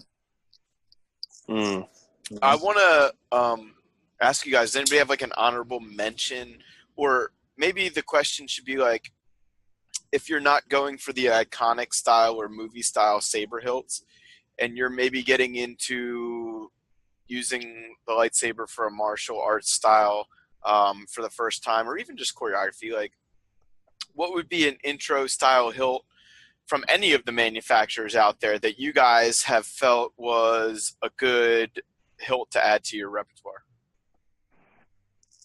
I always go with anything labeled disciple or acolyte. Or anything that student of the student saber, like there's usually some sort of thing. Sometimes they call it the class or anything like that, but it's usually the cheapest one, right? The most inexpensive saber, and it usually has the least amount of accoutrement on it. Right. So, yeah, that's the one. I remember the first time I held a combat grade lightsaber. I'm like, there's too much crap on this one. There's too much crap on this one. Okay, this one I can teach somebody to use this without them destroying their fingers. Right. Yeah, Ultra Sabers tends to refer to these as stunt sabers, and it's little more than an aluminum tube. Yep. That's the best way that I've found to go into it. Yeah. I mean, that way, you spend 50 or 60 bucks on your first one, and you use that to learn the fundamentals of fighting, and then go make the investment on something more interesting later on. Well, it's also the more interesting hilt also leads you to having to learn different fighting, different form interpretation, because That's my first hilt. Which one is that? Let me look at that. It's called the Arbiter. Yeah, Yes. It's very close to the Luke or Obi-Wan style hilt with none of the crap on the sides. Exactly. But it's also nice and long. I think this has got to be... Thank you. Somebody else jump in. I'm going to have a very similar answer, so I'll say something at the end. But this, this Arbiter, for example, the design's pretty nice, but it's also a great one-handed or two-handed design. Exactly. It's very adaptable. Yeah. Speaking of which, what was everybody's first lightsaber? I don't know if we actually ever answered that question or asked it. Worm handle. Mine was the Ultra Sabers. I'm horrible at knowing the names. Sure. Describe it. V4 or the Aeon? The Eon. Okay, yeah. Love the Eon. Yeah. And, Has the skinny neck and flares out. yeah, the For skinny. the emitter. And, Yep. I still have it. Still like it. Those are really good. Pretty simple, basic. I have a couple different ones. I have a Saberforged Gladius that has a kind of it's not a Suba, but it really sticks out there. And that one's a hand and a half kind of. So I can use it two-hand, but it's not really, my pinky's kind of off the bottom whenever I use it two-hand. Sure. I like that one. I like how it looks, and I do like how it feels. I have a Polaris as well, and that one's fun. It's pretty balanced really well. Nice pommel, pretty sleek. Is that the one from Ludosport? Yes. Okay. So, That's the one they manufacture at Ludosport, right? Yep. Mm-hmm. Okay. And that one, the speaker is out of the middle. I'm actually starting to drawn more to ones that are just light. And I like the flash on Clash, but I tend to like the less amount of things that can be broken. I'm going to put in there. So like my last couple ones that are like my personal ones, I don't even get with sound. I mean, I like the sound, don't get me wrong. But I go like more like really functional kind of. Right. You know, Nick, what do you think? Oh, sorry. Okay, I wanted to Keith. comment this. My friend who does Italian longsword, we were talking about Kylo Ren saber, and that one was conspicuously left out. Fode, do you own one? B does, and I fight him with it. He cuts his hand and nose off more than I do with it. We'll put it that way. I'm pointing at mine right now. I mean, like it definitely has like that certain not. ways you can hold it, and if you're familiar with the thumb techniques of longsword or arming sword or messer, things like that, you can fumble your way through not killing yourself with that fucking thing. But it's definitely like it's a fantasy weapon. That one's just for shits and giggles, in my opinion. Yeah, I just wanted to comment. My friend, he said he would rather have those than not. Yeah, it's true. And I think you're right. People don't mention this, but because most people criticize it because it's got the emitters for the side, right? Right. And you could just cut those off with the lightsaber, but then you can use those techniques where you put your thumb over it and put your fingers or index finger and stuff. So, yeah, I don't know. I just thought I'd mention it. It's not wholly without merit, Yeah. I personally would not want to use one. Nick, what do you think? If you were like what's something you tell some of the people coming into your group for the first time that maybe they should look at as a group? I always tell them to go for what I would refer to as like kind of the basic white bitch of saber hilts, which is the Dominic series or the Eon series. Any of the hilts in that to me are freaking flawless. First hilt I ever held was the Dominic's, I want to say V4, the one where it has it does like a little wave thing. I don't know how to describe it. But it has a really good grip for Shicho because I was learning Shicho with that, and it worked really well. And then Dominic's V2, if you're a Makashi practitioner, that thing is just, it's I love it. I have a question before I give my preference, and maybe Eric, you should answer this first. Do you guys prefer, especially for beginners, let's just say for beginners, do you prefer they get a slightly longer hilt to start out, or do you prefer they get a slightly shorter hilt to start out? And we'll say longer being over 10 inches, we'll say shorter being 10 inches or under. To start with, something around like 10, 11 inches, just so they can comfortably utilize one or two-handed stuff when they're learning fundamentals. Right. Anybody else have a differing opinion on that, or does everybody sort of feel that way? I always train my people. I always tell them, like, in tournaments, you're going to have people with really long freaking hilts. It's just how it is. Right. I train them super duper short. I always recommend for them to get the initiates or the, smaller hilts. So I always push them to get like a 9-inch hilt because everyone else is usually training with a 10 or 11. So let me use this as my answer. This is, I used to have, like when Ultra Sabers first came out, I had a gang of the apprentices and initiates. That's like 4 of them. Just the very most basic ones they first came out with that just did this and just did that, right? And I don't even think they had heavy grade blades yet. I think they were just a few steps above a Force Effects at that time. Sure. So I had a gang of those, but they disappeared. We'll just say that. They dis-fucking-peared. So for the longest time, I was using our student length, which are basically Shoto length sabers, like 24-inch blades. And I sent a few to Steve and Eric and the guys as like a gift one last year. And they're very good blades. They're heavy grade and everything, but they're just not long. They're just not real. You know what I mean?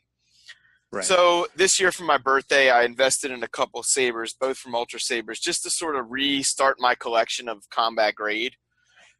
And I bought the Qui-Gon style mostly as a belt hanger and because it's ceremonial to me. But Keith, to your point, I didn't put sound in either of them because I just didn't feel like fucking with it. Mm-hmm. And this is the one I actually prefer. This is the Initiate V4, and it's maybe like 9.5 inches or something like that.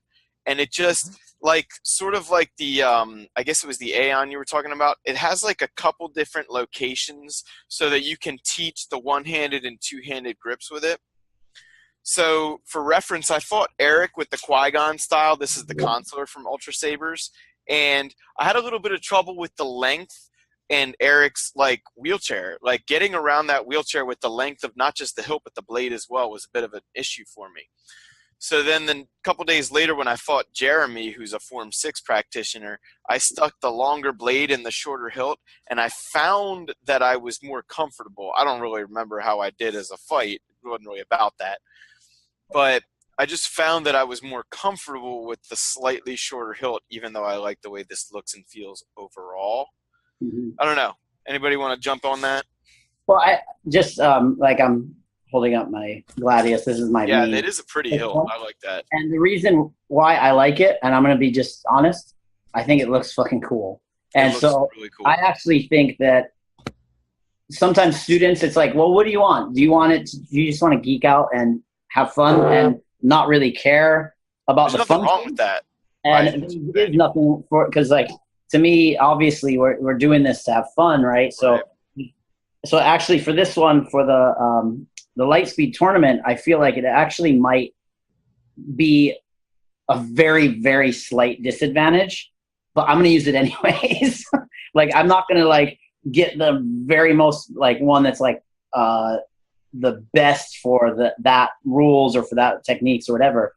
I might just use the one that I want to use because if you were a Jedi, you'd only have the one, right? You just fucking fight. So there's something to be said about just picking what you like, Keith. Yeah, And I agree with you. if one catches your eye and you think it looks cool and you think that's the one you want to hold, I'm kind of throwing it for a loop, right? Or getting out of the practicality, but I think there's something to be said for that. Like, okay, cool, Or it just you put it in your hand and like you feel like you're married to it now.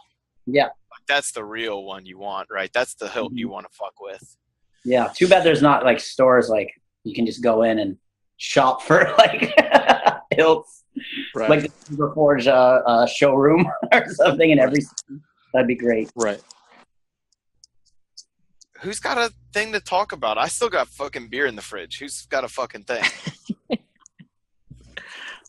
So here's a thought. I know we all have our own treaties on how the different forms work, and that's one of the coolest things about having our little enclave here is that we share ideas and do things. Has anybody done anything that's in somebody else's purview? I know I've actually done a couple of things that SDS has shown me since I hung out with them a couple times with some of the blade control exercises and things like that, and going through learning how to do everybody's fundamentals are also always different. So is anybody else used or gotten any feedback from the different stuff that we've all shared with each other? I think going off of the last few times that we've interacted, Alan, we've been incorporating the kind of boffer training because number one, those things are like the most fun I've ever had. Yeah, they're great. They're great. And secondly, it's a great way for people to get into that full combat state without having to worry about reservations and hurting someone. Absolutely. There's such a consenting adults. You don't even need to ask. You just give them the fucking things, let them go. Yeah, true. I think those are the best way to train those techniques, and it's been so useful and helpful in that aspect. Sure. Yeah. Those are the Chanbara stuff. Like, there's like an international foundation of just that. Started in Japan. They have like after school programs that are just that, which is amazing to me. That's cool. Yeah. I'll just say, like, for me, I steal from you motherfuckers all the time. And I have no shame about it because to me, that's that cup open thing. Like you want to be to use other people's shit. How else are you supposed to learn? But also, I'd be doing my students a disservice if I didn't tell them there were other ways of doing things. Right. So, and that's that Doche thing I was talking about. Yeah, before. exactly. Self-delusion. Exactly. I think your way is, or my way is not the only way. It's a way, right? Yeah, it's a way. And it may be a very good way, but it's a way. And so for me, like, if Steve just posts up a little drill that somebody was doing, I'll be like, ooh, I'm going to talk about that thing I noticed. If Keith is doing, I know Keith was doing a bit of a blade work drill recently that he showed us. And I'm like, oh, I see the way he's keeping his eye contact. I'm going to talk about eye contact next time we do our fencing class. So yeah, I steal from you fuckers all the time. And there was a black belt teacher who, we did a seminar at his school, and he was just saying, if I walked into your dojo, I have no shame about telling you, I'm going to pick 3 things to steal and 3 things to throw out. Oh, sure.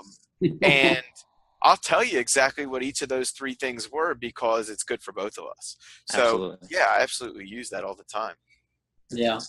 I've gotten ideas from all of you guys, and I really appreciate it. That's how I feel kind of isolated out here in Hawaii. So, not that many saber groups and not that many people. So to learn and spar from. So having that, those resources, and it could be I ask a specific question, or you guys share a specific, here's this, or it could just be just seeing what you're doing and seeing your style and then going, I understand that move. I'm going to train that, Yeah. So I mentioned too, Fode, you posted some of your solo training, and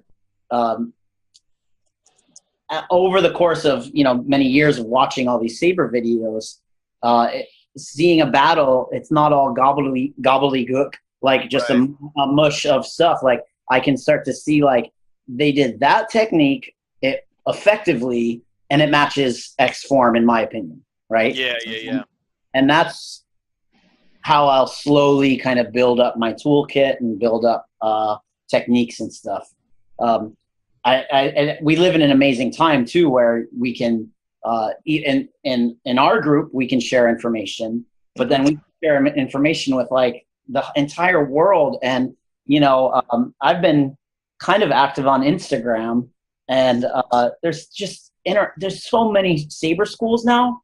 Like you have no idea. It's not a major world sport or anything, but they're popping up everywhere. And some of the people are just thirsty to like be involved with other groups, learn from other groups. And, for by and large, the most part, everybody has a really good attitude of wanting to share, build each other up, and give praise and stuff. So I think that we're in an interesting time for a new thing to be created. The speed and level and amount of information that can be shared is amazing. And so, we talked about like the YouTube masters. You can't just be by yourself and watch YouTube and get good at anything, right? Right. That said, there's so much out there, and you can interact with people too. So like you could send them video of you training. And of course, it's not the same as you being there, having a teacher there. But and I'm not talking about like online learning or online schools. I'm just talking about like sharing information. And it goes twofold. It goes like learning and techniques, but then it also goes into that camaraderie and community, which I think everybody can say. Like, I mean, if we've all started groups and schools, we didn't just do it to teach people lightsaber skills. We did it to make friends and to grow a community of like-minded people. And to fucking play with lightsabers ourselves. God damn. Yeah, exactly. Oh, hell yeah. Room boy. Hell yeah. So I think one of the things, I mean, I love about you guys, and I've said it before, and I'll keep saying it, is that, to Keith's point, we all are here learning and sharing from each other. And you've heard us say, something along the lines of a true master is always a student. Yes. And kind of the counterpoint to that is it makes me really sad when I do see, albeit only a small handful, but certain groups who tend to isolate themselves and only want to talk about and practice their own forms. And they almost put blinders on to anything else. And it's sad because there's so much potential. Everybody has something to add to the community. And so it hurts my soul a little bit when people really cut themselves off that way. Yeah. But like I said, counterpoint to that is what we do. And there are lots of schools popping up, and it's, the spirit of sharing and learning is just one of the most beautiful things in the universe. Absolutely. I've known some schools that will not share information. And if they do share information, they purposely share faulty information. Yes. You don't want to teach people their real move. Alan, I'm laughing at your face so much right now. Wait, that's a thing? I've never known anyone to do that. What? Oh, well, if you take a knee, young grasshopper. Right. You don't want to give people who you don't know the technique that can destroy you, right? And I get that. Stupid. I do understand that, but I also would counterpoint that with their freaking lightsabers, right? But there's also always a technique that can destroy the technique that can destroy the technique that destroyed the house that Jack built. Like, it's ridiculous. But like, Just why fucking wouldn't play you martial arts together? Why wouldn't you teach like what could destroy you? Whenever I have a Padawan, I teach them the one thing that'll destroy me. That's like the first thing I'll teach them because I need to improve upon that. My current Padawan, Amy, she's like, I want to learn how to beat you. And I'm like, cool, hit my legs 1,000 times. And like, it's only going to make me better. It's going to make her amazing. And it's, I don't know. I don't like that. Right. Yeah. Well, people do that all iron the sharpens time. iron, They- right? What's that? That's the old adage is iron sharpens iron. Oh yeah. And to paraphrase what Steve just said, a true master is always a student first, right? So to teach, at least as far as I've been taught, is to grow yourself, because now you have a different way of doing that technique. Now you see it coming at you, and you're teaching that specific thing, and you're like, oh wow, well this worked a lot in a tournament, so I hit them like that every time. But now somebody expects it, and they create a counter to it. Now you have to learn how to, like Fode said, counter the counter, and do that sort of thing. So I think that's the thing. But there is that small contingent out there that will teach incorrectly, or It's always been there. It's nothing new. yeah, right. That's my favorite is the old YouTube video of this is how you protect someone against a bat, and they throw their arm up, to block a bat. And, every fiber of my being is like, no, never do that. Freedom of speech has a double edge. Well, You got it. the other thing too is that I don't like it if Shicho is treated like the beginner form that you got to learn and just accept that you're going to get owned by more advanced students. I don't buy into that. I don't like. Neither do I. So like, if some groups Shicho doesn't do well against other forms, it's not good Shicho. Agreed. I agree. That goes with other rules and sets that favor different styles, right? And so I'm actually not against having different groups having their own rules that promote different styles, because in a way that's an opportunity to better advance in that style, right? Yeah, sure. And as long as those groups can be friendly with each other and can like share and another thing that I'm into is, yes, you can have closed tournaments for your school, obviously. That there's nothing wrong with that. But to also have tournaments where you invite outside people that are not from, which I know San Diego Sabers does both. For practicality, it just is easier to organize within your school, right? Yeah. But then to have that opportunity to either go to other tournaments or host people, now that's something that I'm lacking in Hawaii because we don't have that many people, and we can't really travel as easily. But to me, that concept of like, yes, you can come. We had a practice tournament, and a student. It was his second class, and second time he came to our academy, and he did really well in the practice tournament. And to me, that's great. Great. I want to have you in. I don't want to be like, oh, you're new, so good luck. Right. I don't know. That's just my kind of philosophy too, to kind of build on that in the community. Yeah. Well, community is the word that we're using a lot because of all these new groups out there, and a couple of them do prescribe to that, and some of them just create their group just to hang out with their two friends, as well, which is cool, but there has to be some sort of inclusion if you're going to have a Saber school. You'll want new students, or even a Saber group, because out here, at least in Arizona, in just the little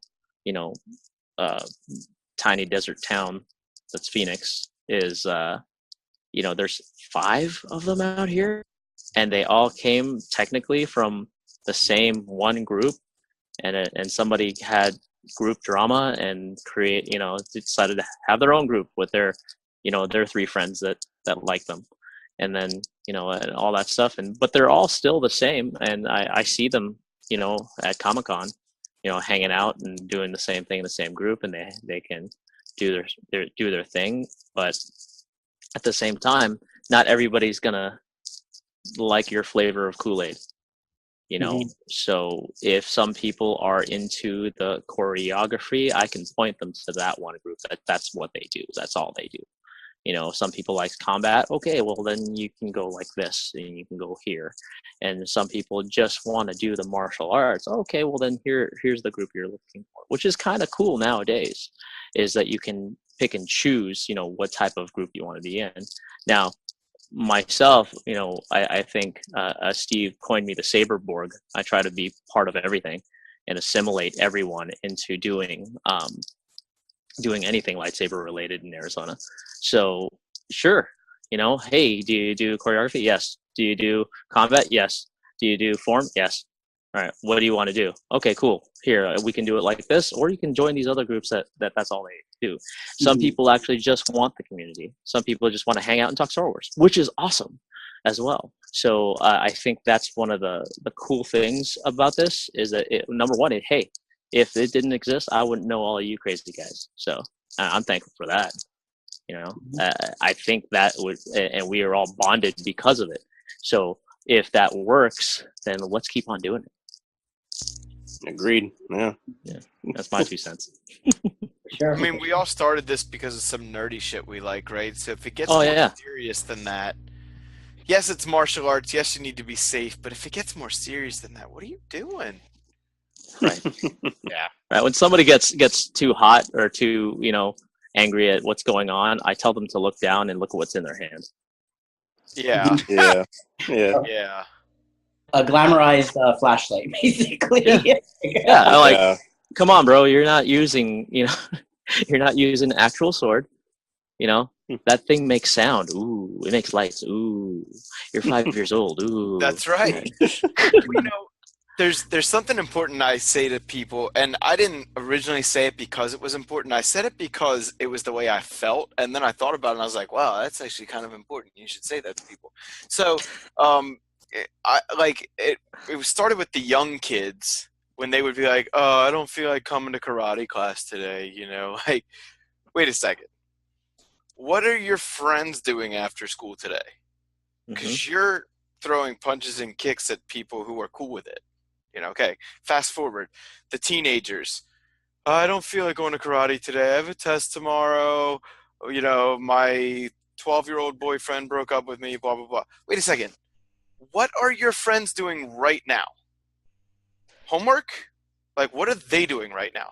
You're in karate class. That's so much cooler than anything else your friends are doing right now. But then adults.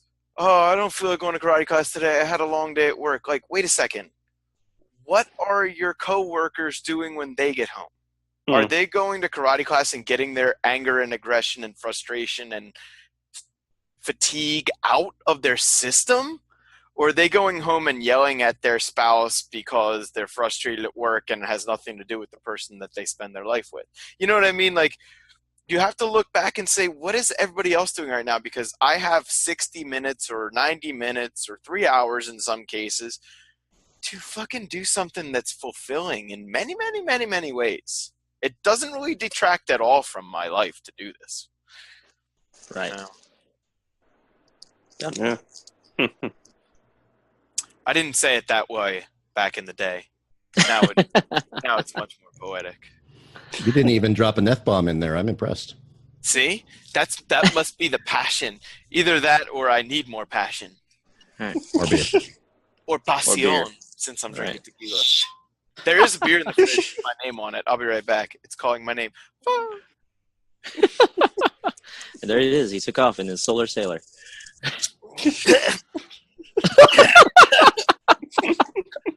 Oh my god, I just choked on 100% de agave. Gesundheit. Okay, I'll be right back. Don't say anything I wouldn't say. I actually say a lot of shit I wouldn't say. I'd hope so. Oh my god. Goodness. Nick, you got any topics, man?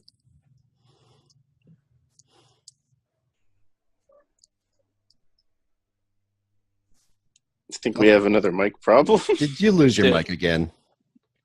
Yep. There it is. Fix yourself, man. Yes. Yeah. think that's a yes. Yeah. You can always tell how good a In my day back. somebody's having by. Oh, wait, there you how- are. That was Yes. easy. Yeah. We got you. I was saying that you can always tell how good of a day somebody's having by the amount of fingers that they have on their head.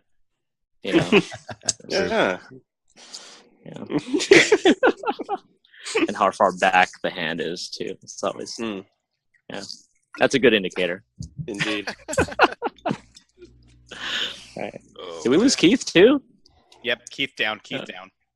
Oh, hey, I can hear you now. Yay! So other So- topics, Nick. Yeah, what's up, Nick? Say some shit. I didn't know it was going to be a test. Tell us about your penguin. Why penguin? Oh, That is a good question, Alan. the answer's really... You live in a desert. Well, technically, Antarctica is also a desert. It doesn't get a lot of rain. So God damn okay. it, Nick, shut up. You just told him to talk. I'm kidding, Nick. Say some You told Pushing him to up his say glass. some shit, so he did. Yeah. He's pushing up his glasses. Actually, a desert is considered. Yeah. some fucking bullshit. All right. No, the reason it's called Penguin Saber Academy is because when Cotton broke up, I was trying to come up with a name, and we had like I think 55 names, and Wow. they were all like Desert Oasis, Oasis Sabers, just like a bunch of crap like that. And honestly, like I'm not a very serious person. And I looked over. I have a collection of penguin stuffed animals like right here because it's my favorite animal. Okay. And I just look over and I'm like, Penguin Saber Academy. And my friend's like, oh, no one's going to go to your group if you do that. And everyone just kind of followed me anyway. Like There a you bunch go. of penguins would. So, it's just I had penguins next to me and that's it. Now, Nick, So you're saying that your academy follows the same rules of how Batman named himself? Is that how we did it? Yeah, I don't know a bat about flew Batman. into a bat flew in a window. He was like, Batman, that's what I'm gonna be. Yep, So that's exactly how I guess so, yeah. We're like the Batman and Saber groups. there you go.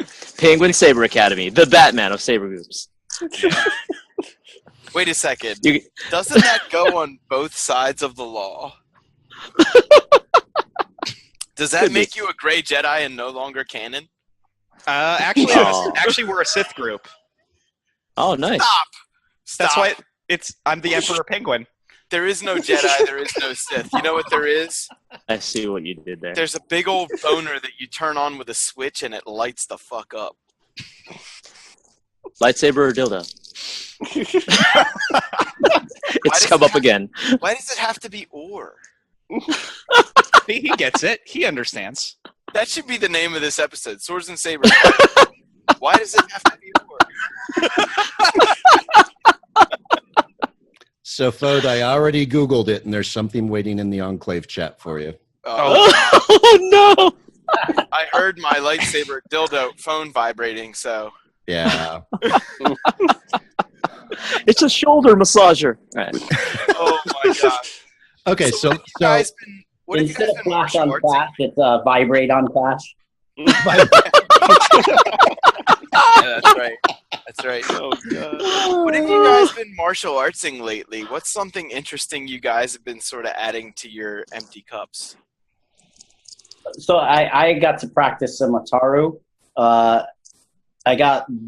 I'm feeling better. As you guys know, I do parkour, and I was like restricted with an injury for a while. And it's not gone. It might not ever be gone, but I was getting better. And then combining my improving health with pads was really good for Ataru. So Yeah. I'm wearing motocross knee pads and then lacrosse arm pads.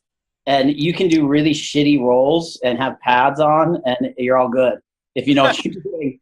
And so I was doing like rising attacks, going to the ground and doing rising attacks. And that was really fun to do.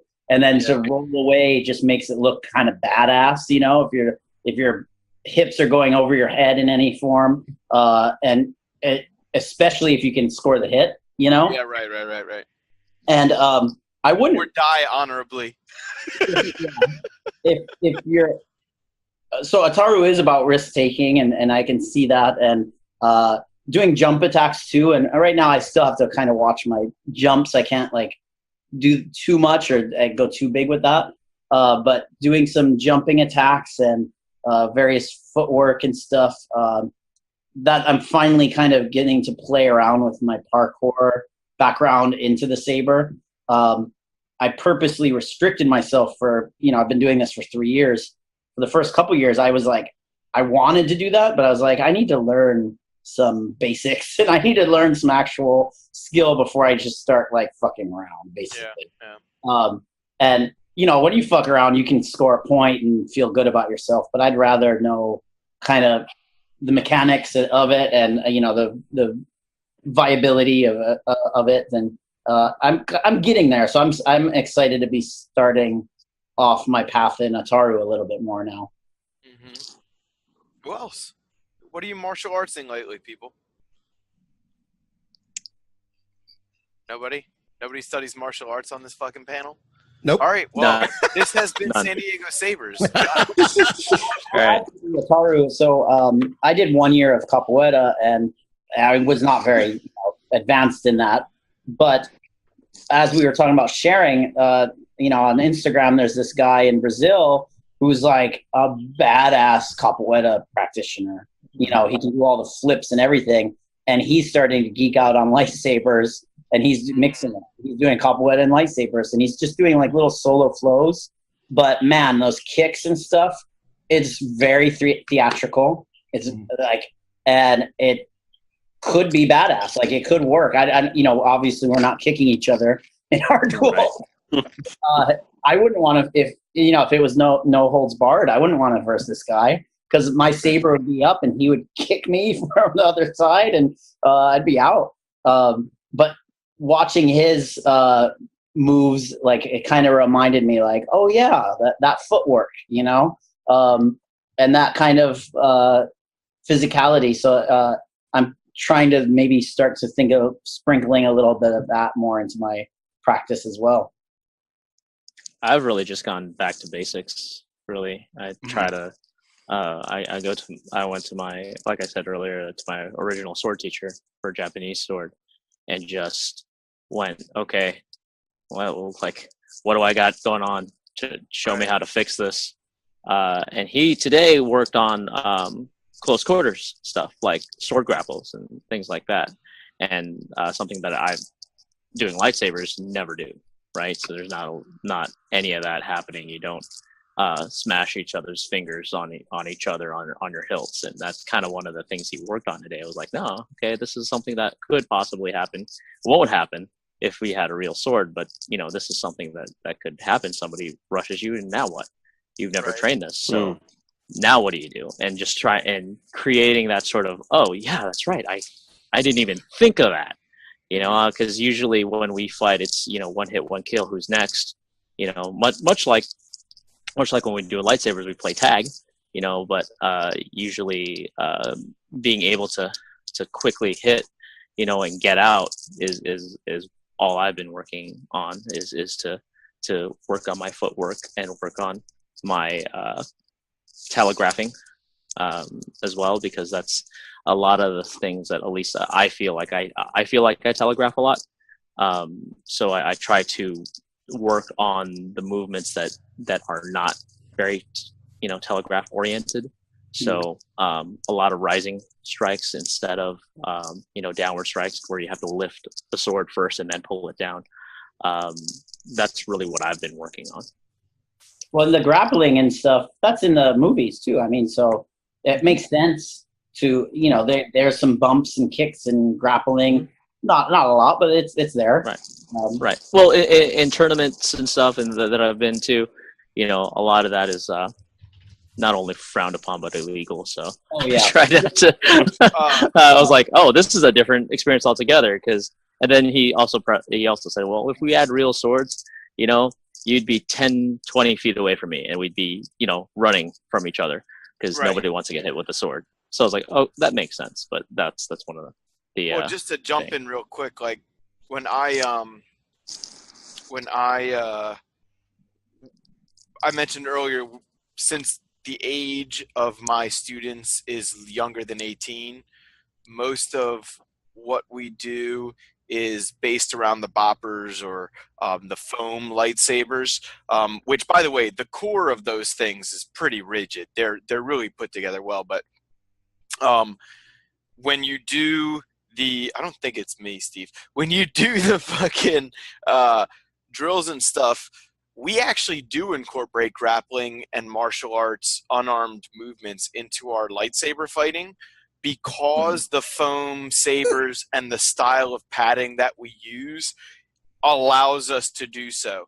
So if you're out on a tennis court, like I know San Diego Sabers does, or Alan, like when you're teaching at the colleges and you have people coming in their tennis shoes and their fucking class attire, like it's a little different trying to get kicks and grappling involved in that sort of sword play.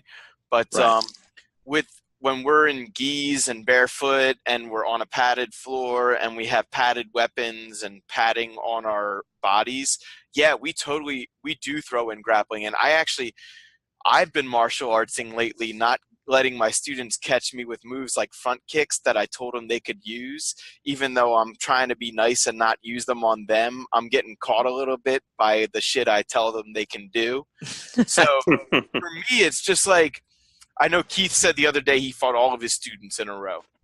For me, once or twice a week now, I'm regimenting myself to spar all of my students. It doesn't matter whether it's the fencing class or the standard unarmed martial arts classes. I'm making a point to spar everybody who came to class that night. Whether it's 10 seconds, 30 seconds, a minute, I want everybody to work with me, and I want to work with everybody to get myself in position to where I know what I'm doing, but also, like you guys have already articulated rather well, to know what my students are doing on a very primal, very real level, where I'm actually feeling what I'm teaching them, feeling what they're not learning.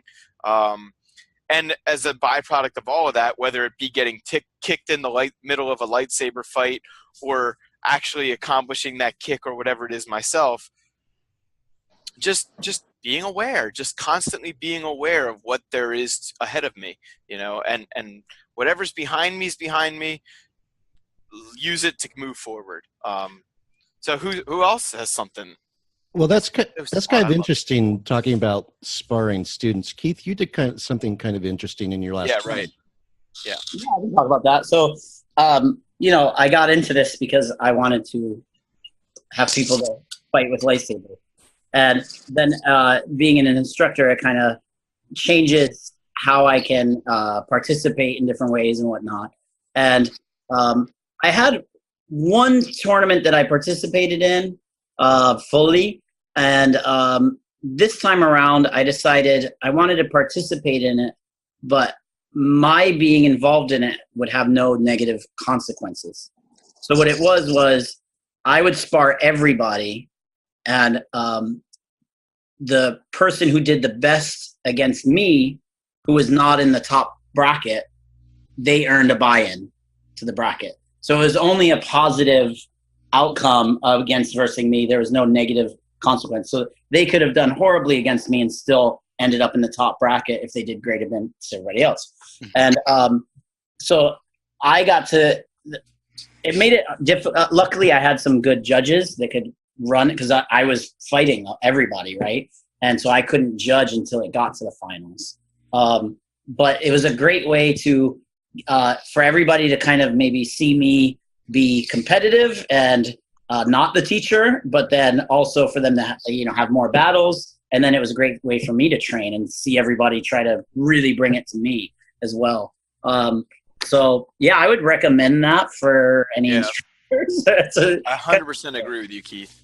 There's a lot of merit there. Keith, the thing about you and Nick too is like, look, again, we talked about this master thing. It's not like Alan and Eric and I are like the titties of the titties. Look, we've just been doing this probably. Those seem to be tumors if there are titties on titties. You should go check that out. But if they're titty-shaped tumors, wouldn't they be awesome tumors? I'd have to say no. because that'd just be weird. Okay, anyway. Can we get that phrase on a shirt, please, and give it to those three? They're the titties of the titties. Like, please. I'm just gonna get you guys to like strap on titties with titties on top.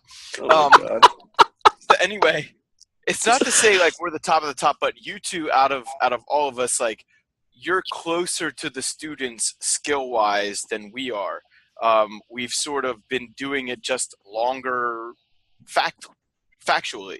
So it's sort of like Steve with computer programming. Like none of us is going to be any more than a seasoned initiate compared to Steve in computer programming.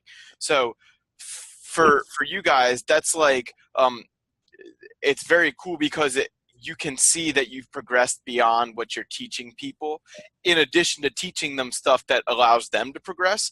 But for us, and the reason that I've started doing this once a week or twice a week, I like twice a week. Sometimes I only get once a week.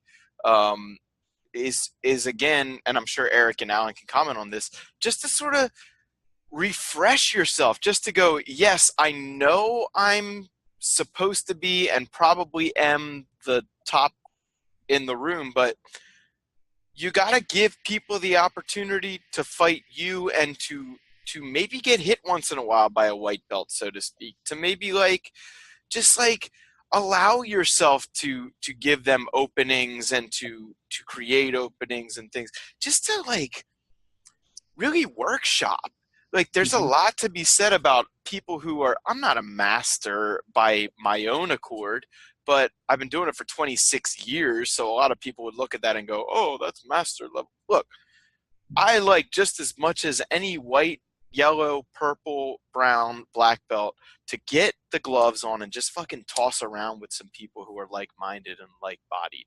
So I think regardless of level, regardless of what your role is at your saber school, fencing school, martial arts school, you should be into fighting everybody in the room all the time. Like it's so useful, and everybody ends up getting this culture of progression as opposed to a culture of like competition. You know what I mean?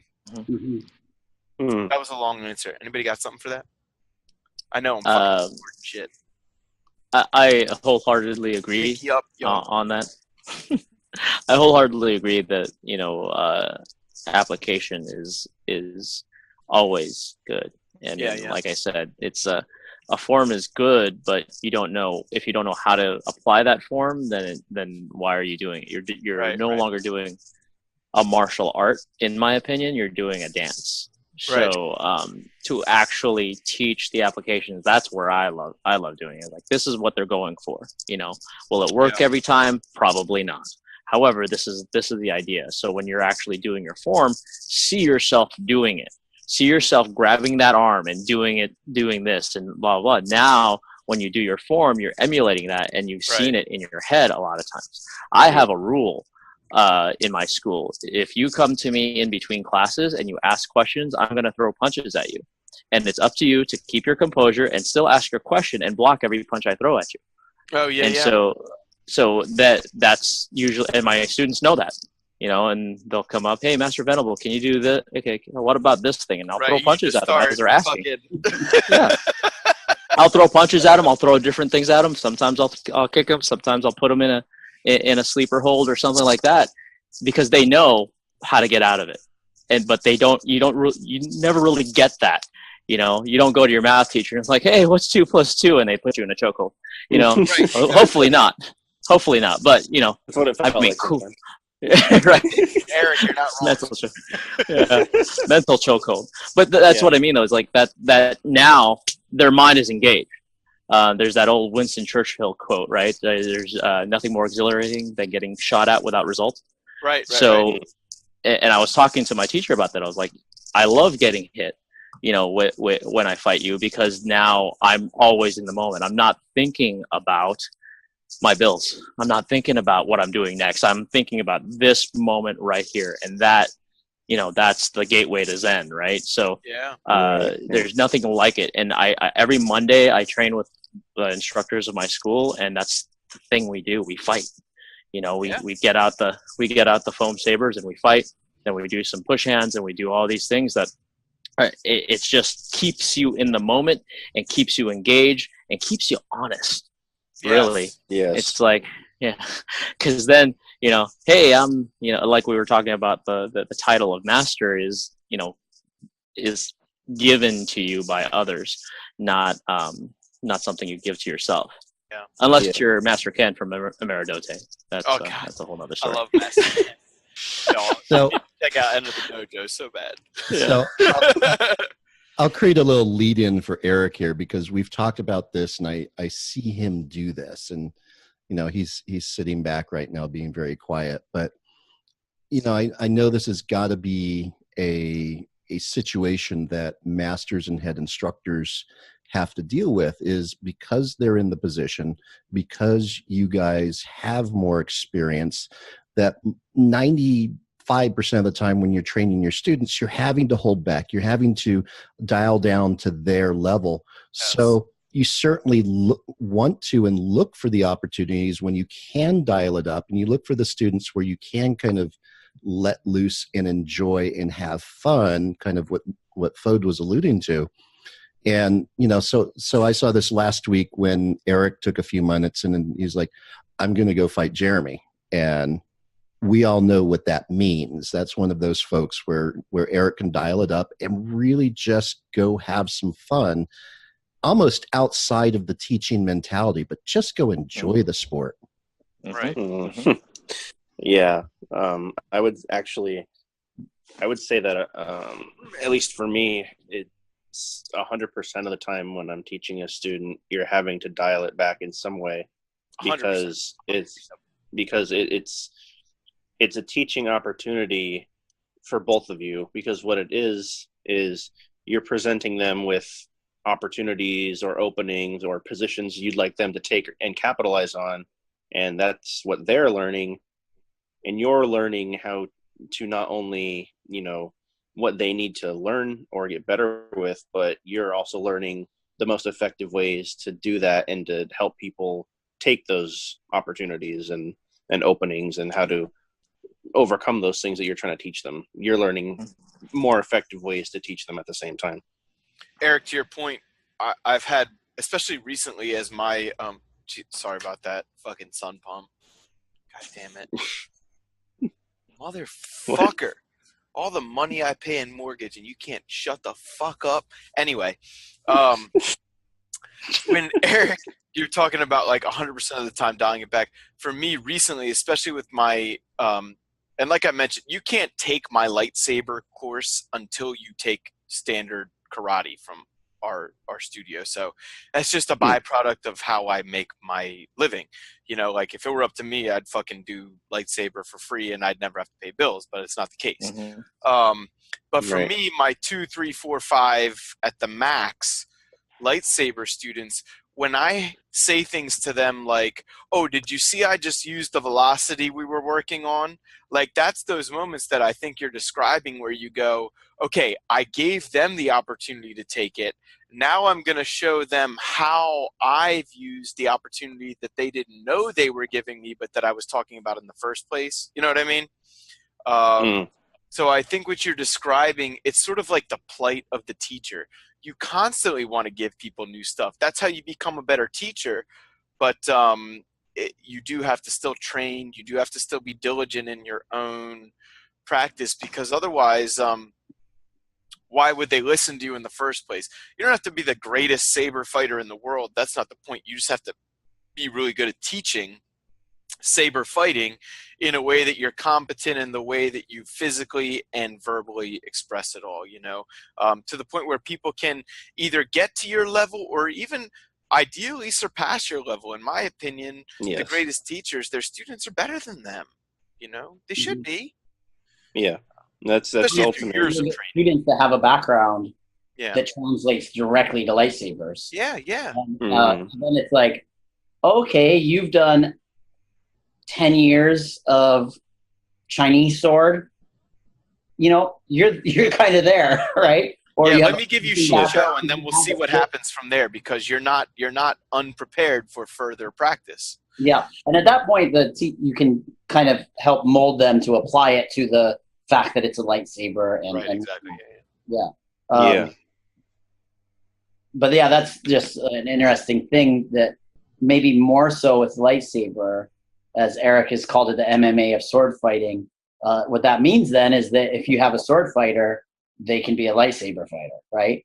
Yes. Whereas if you practice Chinese sword, there's many, but it might not directly apply to epee, right? Because it's so constricted. And I don't know. That's a side. Yeah, no, I get you definitely. I do believe I'm a believer that again I said this earlier, iron sharpens iron, and if you don't challenge yourself, get yourself out of your comfort zone, find a group of like-minded individuals that are going to be on the same wavelength to challenge each other, you will become stagnant. You will go into Absolutely. Doce. They keep on going back to that. It's like that self-delusion that yes, I am the best. No, there's always somebody faster, stronger, smarter, blah blah blah blah blah at whatever it is that you do. They might do it a different way, but that's one of the reasons I love coming out and hanging out with you crazy guys, is because it's one of those things where I'm like, hey, you know what? I'm going to go out of my comfort zone. I don't know what I'm capable of in this. And one of the things, I don't know if it's me. I don't know if it's actually just the way I've been taught, but I try to emulate the way my opponent fights so I can get better in that particular style of swordplay. Right. That. So when I fight a fencer, I see. That broke my train of thought. I'm sorry. Don't worry. Wait, that's a jab at my beard. Wait a minute. How about now? Never need to worry about that. Is that better? Since my mic's not scratching against my beard. Okay. Give it about 18 months, Nick. You'll have the same problem with your Crap! Now you're gonna be too loud. Oh, I'm so okay. rude. Hold on. Nick, I love you, sir. I'm so rude. How about now? Nah, dude, no, you're better? good. You guys are good. It's all good. Okay, I'm now you're also good. at the bottom of my bottle of tequila, so before Swords and Sabers is over, it's going to be gone. Oh, Yes. Once you finish, I have one last question, then we can wrap up. Sure. So my thought was basically the iron sharpens iron. I like to fight people that are much better at me at any style of fighting than I am, because now I know what I need to work on. And usually, if you ever want to get something done, and I've noticed this about everything, do something that person's really good at. Do it very badly. Do whatever they're good at very badly, because they can't stand it. They're like, okay, don't do it this way.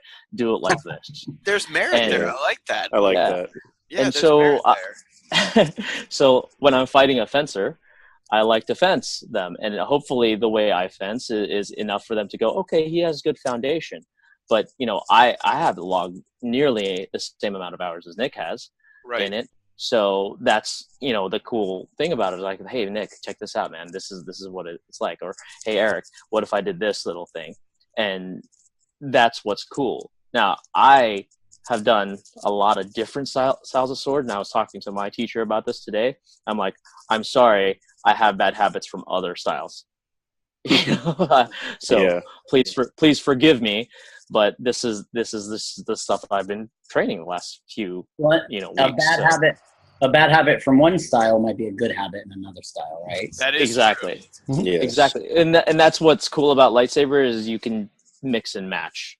But when like I said, if I'm fighting somebody that's a really good, HEMA fighter that does HEMA longsword and stuff, I want to do HEMA longsword against them. Why? Because one, if I do it incorrectly or wrong, he gets the thing, but I can talk to him afterward and be like, hey man, how do I fix that?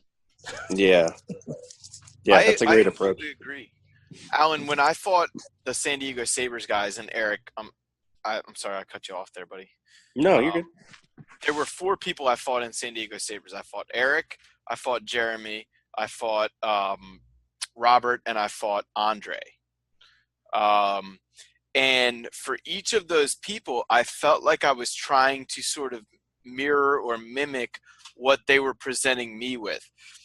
Example, Eric was the first person I fought, which is probably appropriate because it was like my introduction to sparring with San Diego Sabers, their introduction to sparring with me. It should be the headmaster of one school and the headmaster of another school sort of going at it a little bit, right?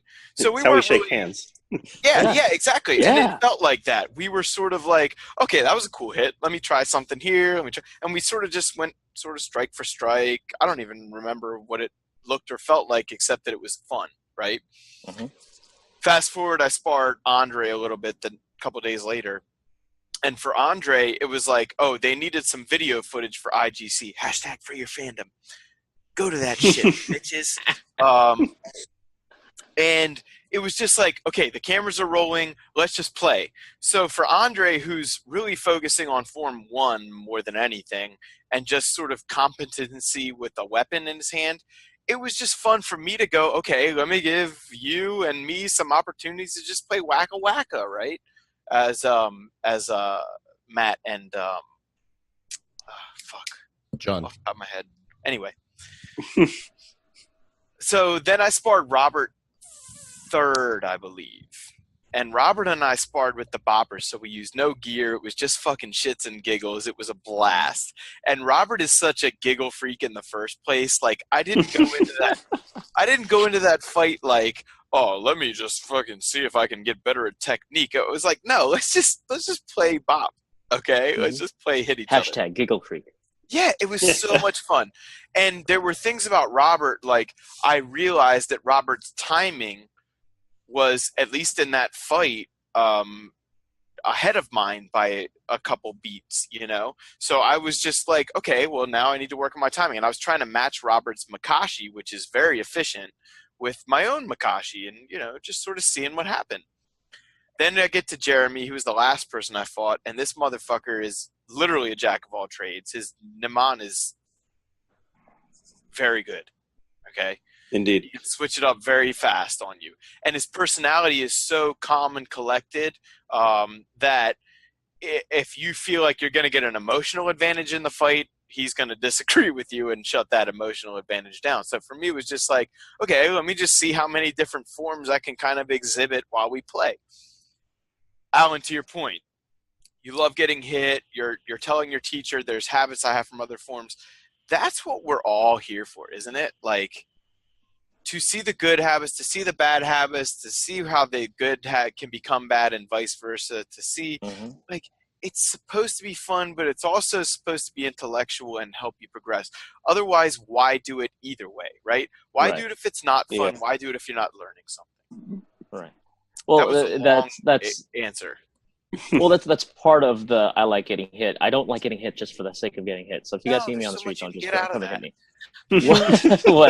What I like to do is to get hit and figure out how to not get hit exactly the same way. Right. So that's I think everybody here can agree on that. It's like Nick pointed out, you know, this is my weakness. You know, this is exactly where to attack. And for me at least, I want to figure that stuff out too. Yeah. Because then it won't become a weakness anymore. So, and there is no perfect technique and, you know, unblockable attack or anything like that. However, it is kind of cool to see how, you know, Fode, you would deal with that same attack. Keith, you would deal with that same attack. Nick, Eric, Steve, we could all do the same attack and do it slightly differently. Oh, I can see why you did that against this. And that's, I think, one of the coolest things about the MMA of swordplay is because that, you know, depending on which style you're addressing, which type of saber hilt that you're addressing with, you know, and the type of blade you're addressing with, it's always a different answer. Yeah. Yeah.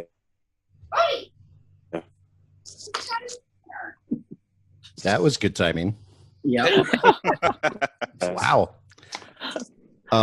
Okay, so let me wrap this up with one question that everybody gets to answer. I hate it when you say the end. Fuck! Can't we just do this all night? Fud, this is Yeah, merely right. the beginning of Volume 5. Right. Beginning. Right.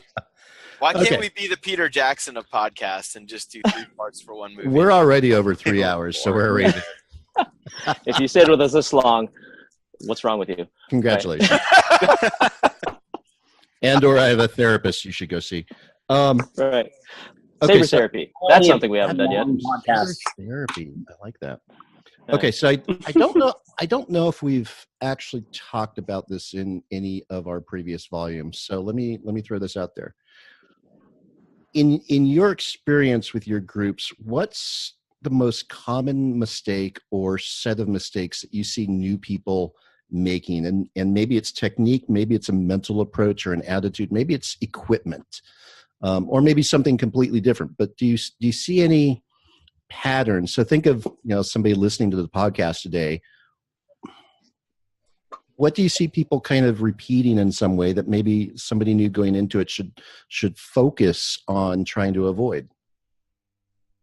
Can I suggest Nick answers first, since he's sort of going through the growing pains of a second group right now? It's funny. What I heard you say was, can I suggest Nick? And I don't suggest anymore. You know what? I fucking been doing martial arts long enough. I just demand, Nick, you go first, bitch.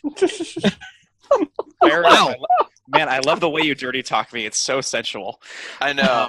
All those Funko Pops just became bobbleheads on your shelf. Yes. Oh my god. Saber hilt and dildo. Oh my lord. Why does it have to be war?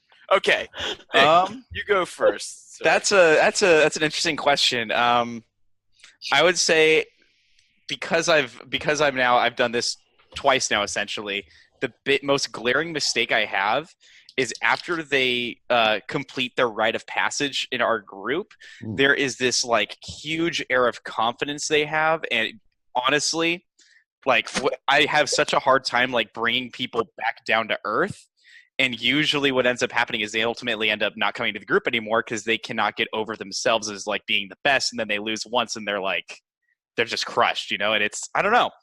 It's really weird, but overconfidence just seems to be the biggest thing out here, at least. It's a hard thing to deal with. Yeah.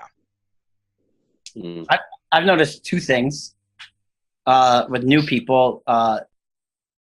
Oftentimes, they'll be afraid to hit, so they'll be pulling or and this coincides with it. They'll only hit the blade, so they'll just focus on the blade and they're like, "I'll hit your blade," or "I'll only defend or only attack your blade."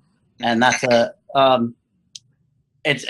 enjoy the people that start that way rather than the people who start hitting way too hard. It's easier to get somebody to hit harder, and I'll just show them like, "Hey, look, whack me on the fingers. I have gloves on. Whack me on the head. I have a mask on." And I'll just joke like, "Take out your aggression on me," or whatever. You had a junk day. Like it's on my face. But then, yeah, and even people that get past that, the focusing on the blade too much and either not defending correctly or attacking or countering correctly because of that focus on the blade is a common mistake, I think. Yeah, that sounds really legit, because a lot of people start from kind of a position of let's go whack blades together, but making contact with a blade does not get you a point. Mm-hmm. Mm-hmm. It's But I sort think of like that's what you see in the movie versus what's possible in real world. Yeah, most kids, when they play lightsabers, they're not the game ends pretty quickly if they start whacking each other with the broomstick, right? So they're doing lots of fight choreography, and I think that's what people have in mind. And yeah, and that's not very practical. Right. I've noticed since I just started a new class, it's always a interesting, growing experience, because now I've learned to ask the right questions instead of, "Hey, come on over and play lightsabers with me." It's, "Have you done martial arts before?" Mhm. All right, what's your experience? Okay, now that I know that, I know how to speak to you.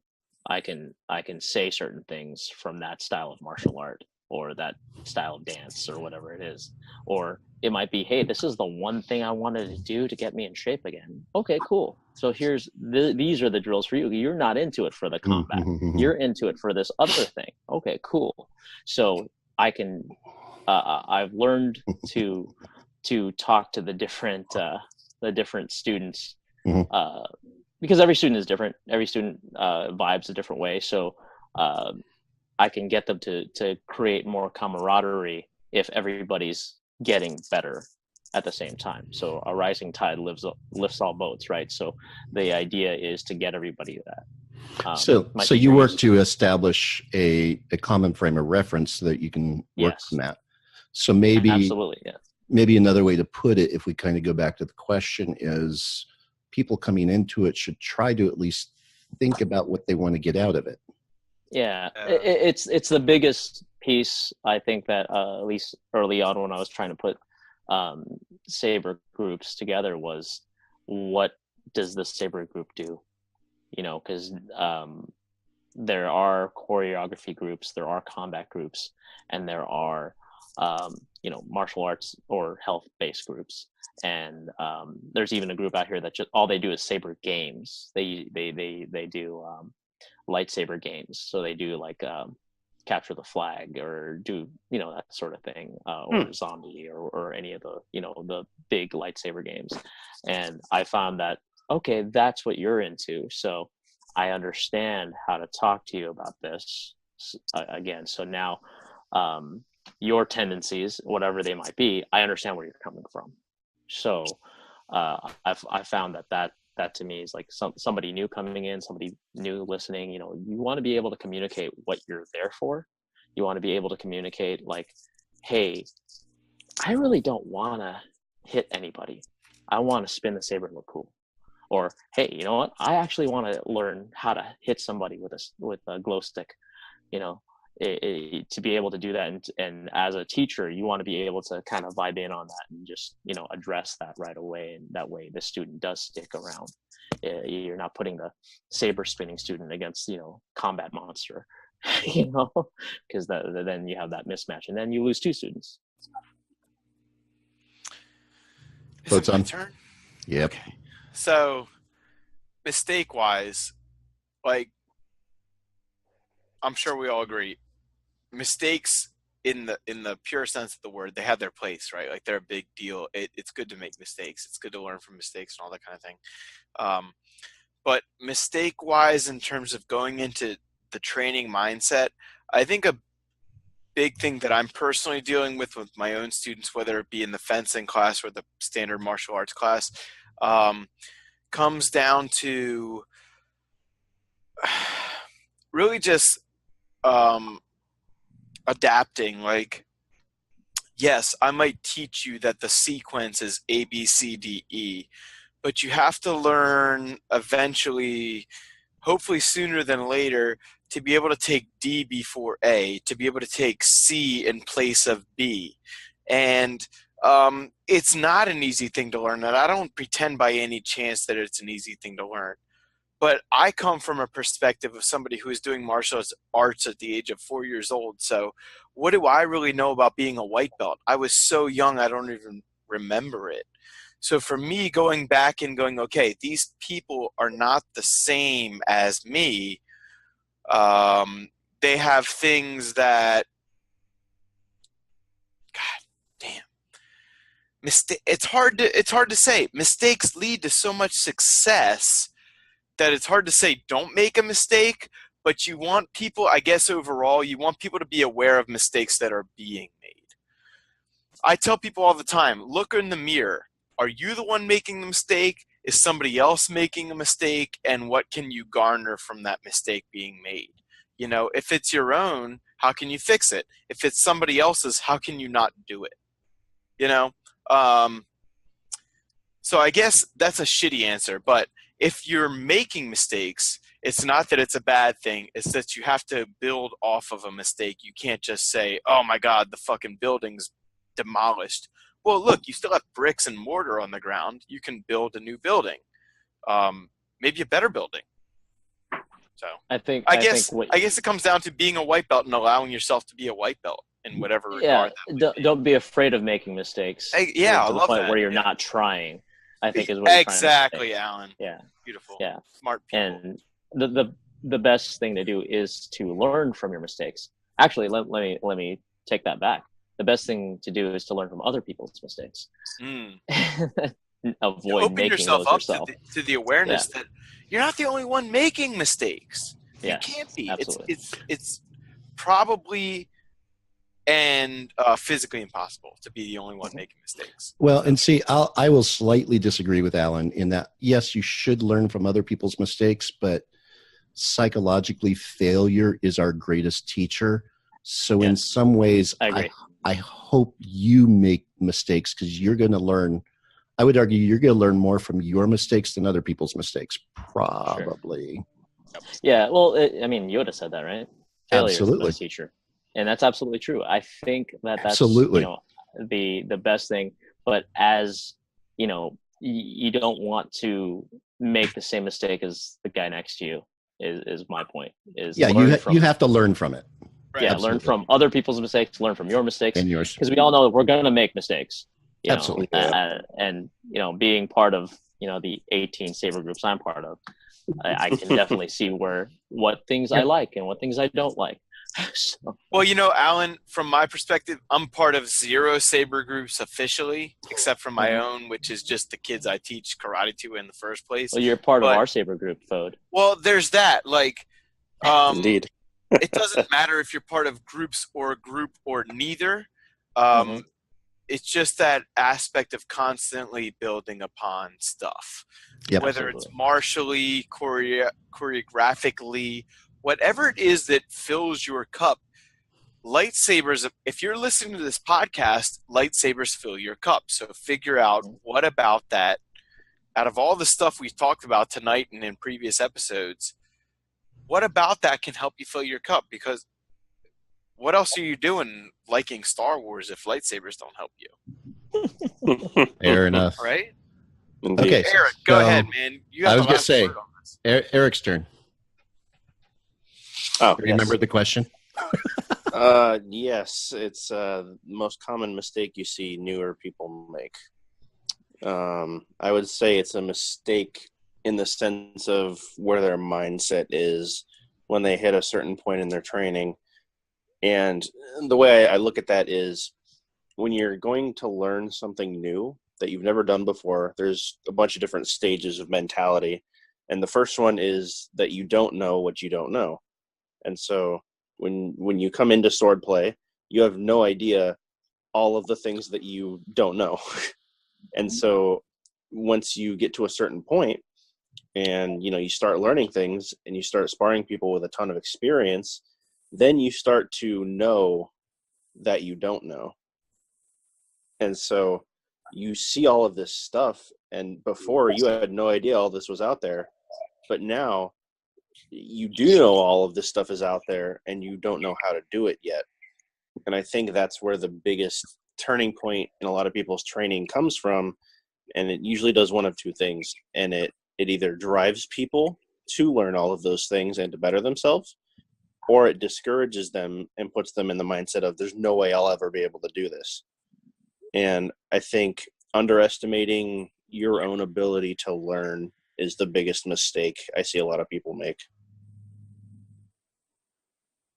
At my school, it's we relegated it to, at least this is what I've learned, is that whenever somebody walks through the doors of your school, they have 2 questions on their mind. 1, can I learn here? And 2, can you teach me? And that's really, those have to be addressed if you're ever going to get a new student. So yeah. Yes, indeed. So You guys are really smart. I know, right? Way too smart, man. it's Like, amazing. let me just put this out there. Like, it sounds funny, and I do mean it to be funny because that's just my personality. But on the real level, like, what's been said here tonight and in other podcasts too, I have a bad feeling, like, as funny as Marina and Doug and Loring are, like, they do say a lot of smart things too, whether they want to admit it or not. Like, just to put this out there, if you're on the fence, or if you're somebody who's watching YouTube videos of lightsaber fighting, or just watching the Star Wars movies over and over again, saying like, well, what can I do? Like, we're telling you there's nothing in your way. And if anything, you can only be a better person by starting something like a martial arts or lightsaber martial arts program. You know, it's just, what can you do for yourself? Like, what do you want to do? Do you want to learn to fly a starship? Well, I'm sorry, that doesn't exist yet, but you can sure fucking fight with a lightsaber and make some friends and learn some new shit and get in shape. Yeah. God damn it. Like, what is the downside to all of this? I don't see one. Yeah, no, self-improvement isn't about, stopping at the obstacle on the road. It's about finding a way around it. Yeah. Absolutely. Yeah. So And I keep think another obstacle. Yes. Find the next obstacle. That's right. Indeed. Yep. So I think you guys have hit on, this is fantastic because we really never ever come into these with any preformed agenda or script or idea of what we're going to talk about. But I think kind of the focus of this episode has ultimately been about growth. Yes. I agree. Whether that's it's as an individual or whether it's the students that you guys train week after week. And, so I kind of want to wrap it up here. There's the quote from Yoda in The Last Jedi, which I think is very apropos, which you all understand, where Yoda says, "We are what they grow beyond. That is the true burden of all masters." Yeah. Mm-hmm. Yeah, I that's love very that. true. Credits. Say whatever you will about the movie. That's a great fucking line. It's so true. It's so Yeah. true. Gentlemen, thank you all for your time. This has been amazing. I can't wait for volumes 5, 6, and 7. Yeah. Yay. Indeed. Thank you. She's Thank you so much for thinking enough of us mooks to have us on. That's for sure. Yeah. You moof milkers. Appreciate it. Yeah. It's always a pleasure, gentlemen. Right. Let's Yes, go always around a and pleasure. see where people can find you online. I'm going to start on my screen, starting with Sifu Venable. Oh, yeah. PhoenixSaber.com, www.phoenixsaber.com. You can get a hold of me. I teach at Arizona State University, Glendale Community College. I teach at my school in Avondale. Basically anywhere in Arizona that has anything to do with lightsabers, you can find me probably there, either, fighting at it or just kind of hanging out. Because hashtag Saberborg. Yeah, hashtag Saberborg. That's me. Nixon, talk to us about penguins. Yeah, you can find Penguin Saber Academy on Facebook. Just search the name up; we'll be there. Because it's the only one. It's quite literally the only one. That's And, awesome. Uh, Bonus for originality. thank you. If you're in the Palm Springs, Palm Desert, Indio area for Coachella Fest or anything, just literally ask any local, "Where's the asshole with the lightsaber?" and they'll point you in my direction. I'm very well known throughout the valley, and they will point you my way. We're at the park every night from like 7 o'clock till midnight. So You have Awesome. to ask with those exact words, though. yes, you have to mention the asshole part, otherwise they'll send you to like some other people. But trust me, So you want the great. asshole. Oh my God. Fodsan, talk to us. Hey. Dozol. So you can find Starbarbecue Podcast at starbarbecuepod.com. Also, if you have any questions or input, or you want to tell me I'm a fuckstick, find me on Facebook.com/starbarbecuepod. And honestly, like, if you want any saber instruction, I'm not gonna relate you to my standard martial arts school, but you can send me a message anytime and we'll chat about lightsabers if you want to. So other than that, if you want to chat about food, Facebook.com/starbarbecuepod or starbarbecuepod.com. You can find anything you want. If you don't know how to cook, let me just put this out there for everybody. It has nothing to do with lightsabers, but in a certain way, it builds on the growth thing. If you don't know how to cook, you need to learn how to cook 5 things, period, end of story. Go ahead, Steve. 5 things. 5 things. You need Watch The Godfather. They'll tell you why. Fair enough. Okay, then. Homework. Yeah. Good. You're done. Talktojapan.com. And by the way, guys, I love Sabers. Mm. Does that mean the And, next Swords and Sabers will be all saying what 5 things we learned to cook? That'll Hey, if be the you intro. learn to cook 5 things, fucking let me know so I can give you some props. There you go. And Keith's on in Hawaii. Where can people find you and talk sabers? All right. So I'm on Instagram, Hawaii Saber Academy, Facebook, Hawaii Saber Academy, and HawaiiSaberAcademy.com. So you can try to find me in any of those places. And same thing, I like getting questions and people trying to work on something or start something up, or I'm always open to people sharing ideas and getting input. Very nice. And Eric, where can we find San Diego Sabers? Well, Steve, that would be at sandiegosabers.net. Oh, And, .net. That's what I've been doing wrong. I'm so Yeah. sorry. Yeah, .net. Facebook, Instagram. Man, you type in San Diego Sabers, you'll probably find it. Pretty and much. the podcast. And the podcast. That's right. This thing that we're on. Indeed, where we cast pods. Right, if you don't know how to get a hold of them through this podcast while listening to this podcast, you have problems. Yeah, no joke. Yeah. Oh, boy. I've always questioned a lot of podcasters sit there going, hey, at the end of the podcast, we're going to tell you to subscribe to our podcast. I'm like, how do you think they found you in the first? Just saying. So go ahead and subscribe to the podcast. Right. That you're listening to already. Yeah. And bless your hearts for doing that, by the way. Indeed. Well, just hit the little button, because I guess you can listen to one episode, and if you've gotten this far, then you probably already have hit subscribe, right? Well, if you've gotten this far, probably. If you canceled, 2 hours ago, then yeah, you're subscribed. If you've gotten this far, you need to write a review on iTunes and give it stars. That's right. If somebody writes a review on iTunes, we will get it, and I will read it on the air. So Yes. that's a thing. Indeed. Right. All right. Well, guys, thank you so much. It's been such a pleasure having you guys on. I can't wait till volume 5 because we know we're going to do that. Yeah. The podcast strikes back. Probably like Yes. one time, right? Like I'll open up my stocking and there'll be just fucking sabers and dildos everywhere. And you won't be able to tell the difference. It'll be the best part.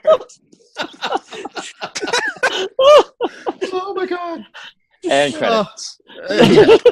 Written and directed by George Lucas. Watch it. Oh, Michael criminy. Bay film. All right, so now we have to close this out. So I'm going to go 3, 2, 1, and everybody yell bye. All right, thank you guys for listening, and we're out of here. So 3, 2, 1. Bye. We really appreciate you listening to our show this week. If you have any questions or comments about this or any other episode, we'd love to hear from you. Just drop us an email, podcast@sandiegosabers.net. And make sure you check out the other great shows from the Star Wars Commonwealth Network. Talk Star Wars, Generation X-Wing, The Nerd Room, Tumbling Saber, the Rogue Squadron Podcast, the Skyhoppers Podcast, Less Than 12 Parsecs, Tatooine Sons, and Retro Inc. Head to StarWarsCommonwealth.com and take your first steps into a larger world. Until next time, remember to always keep your blades up. Don't lose your tip, and may the Force be with you.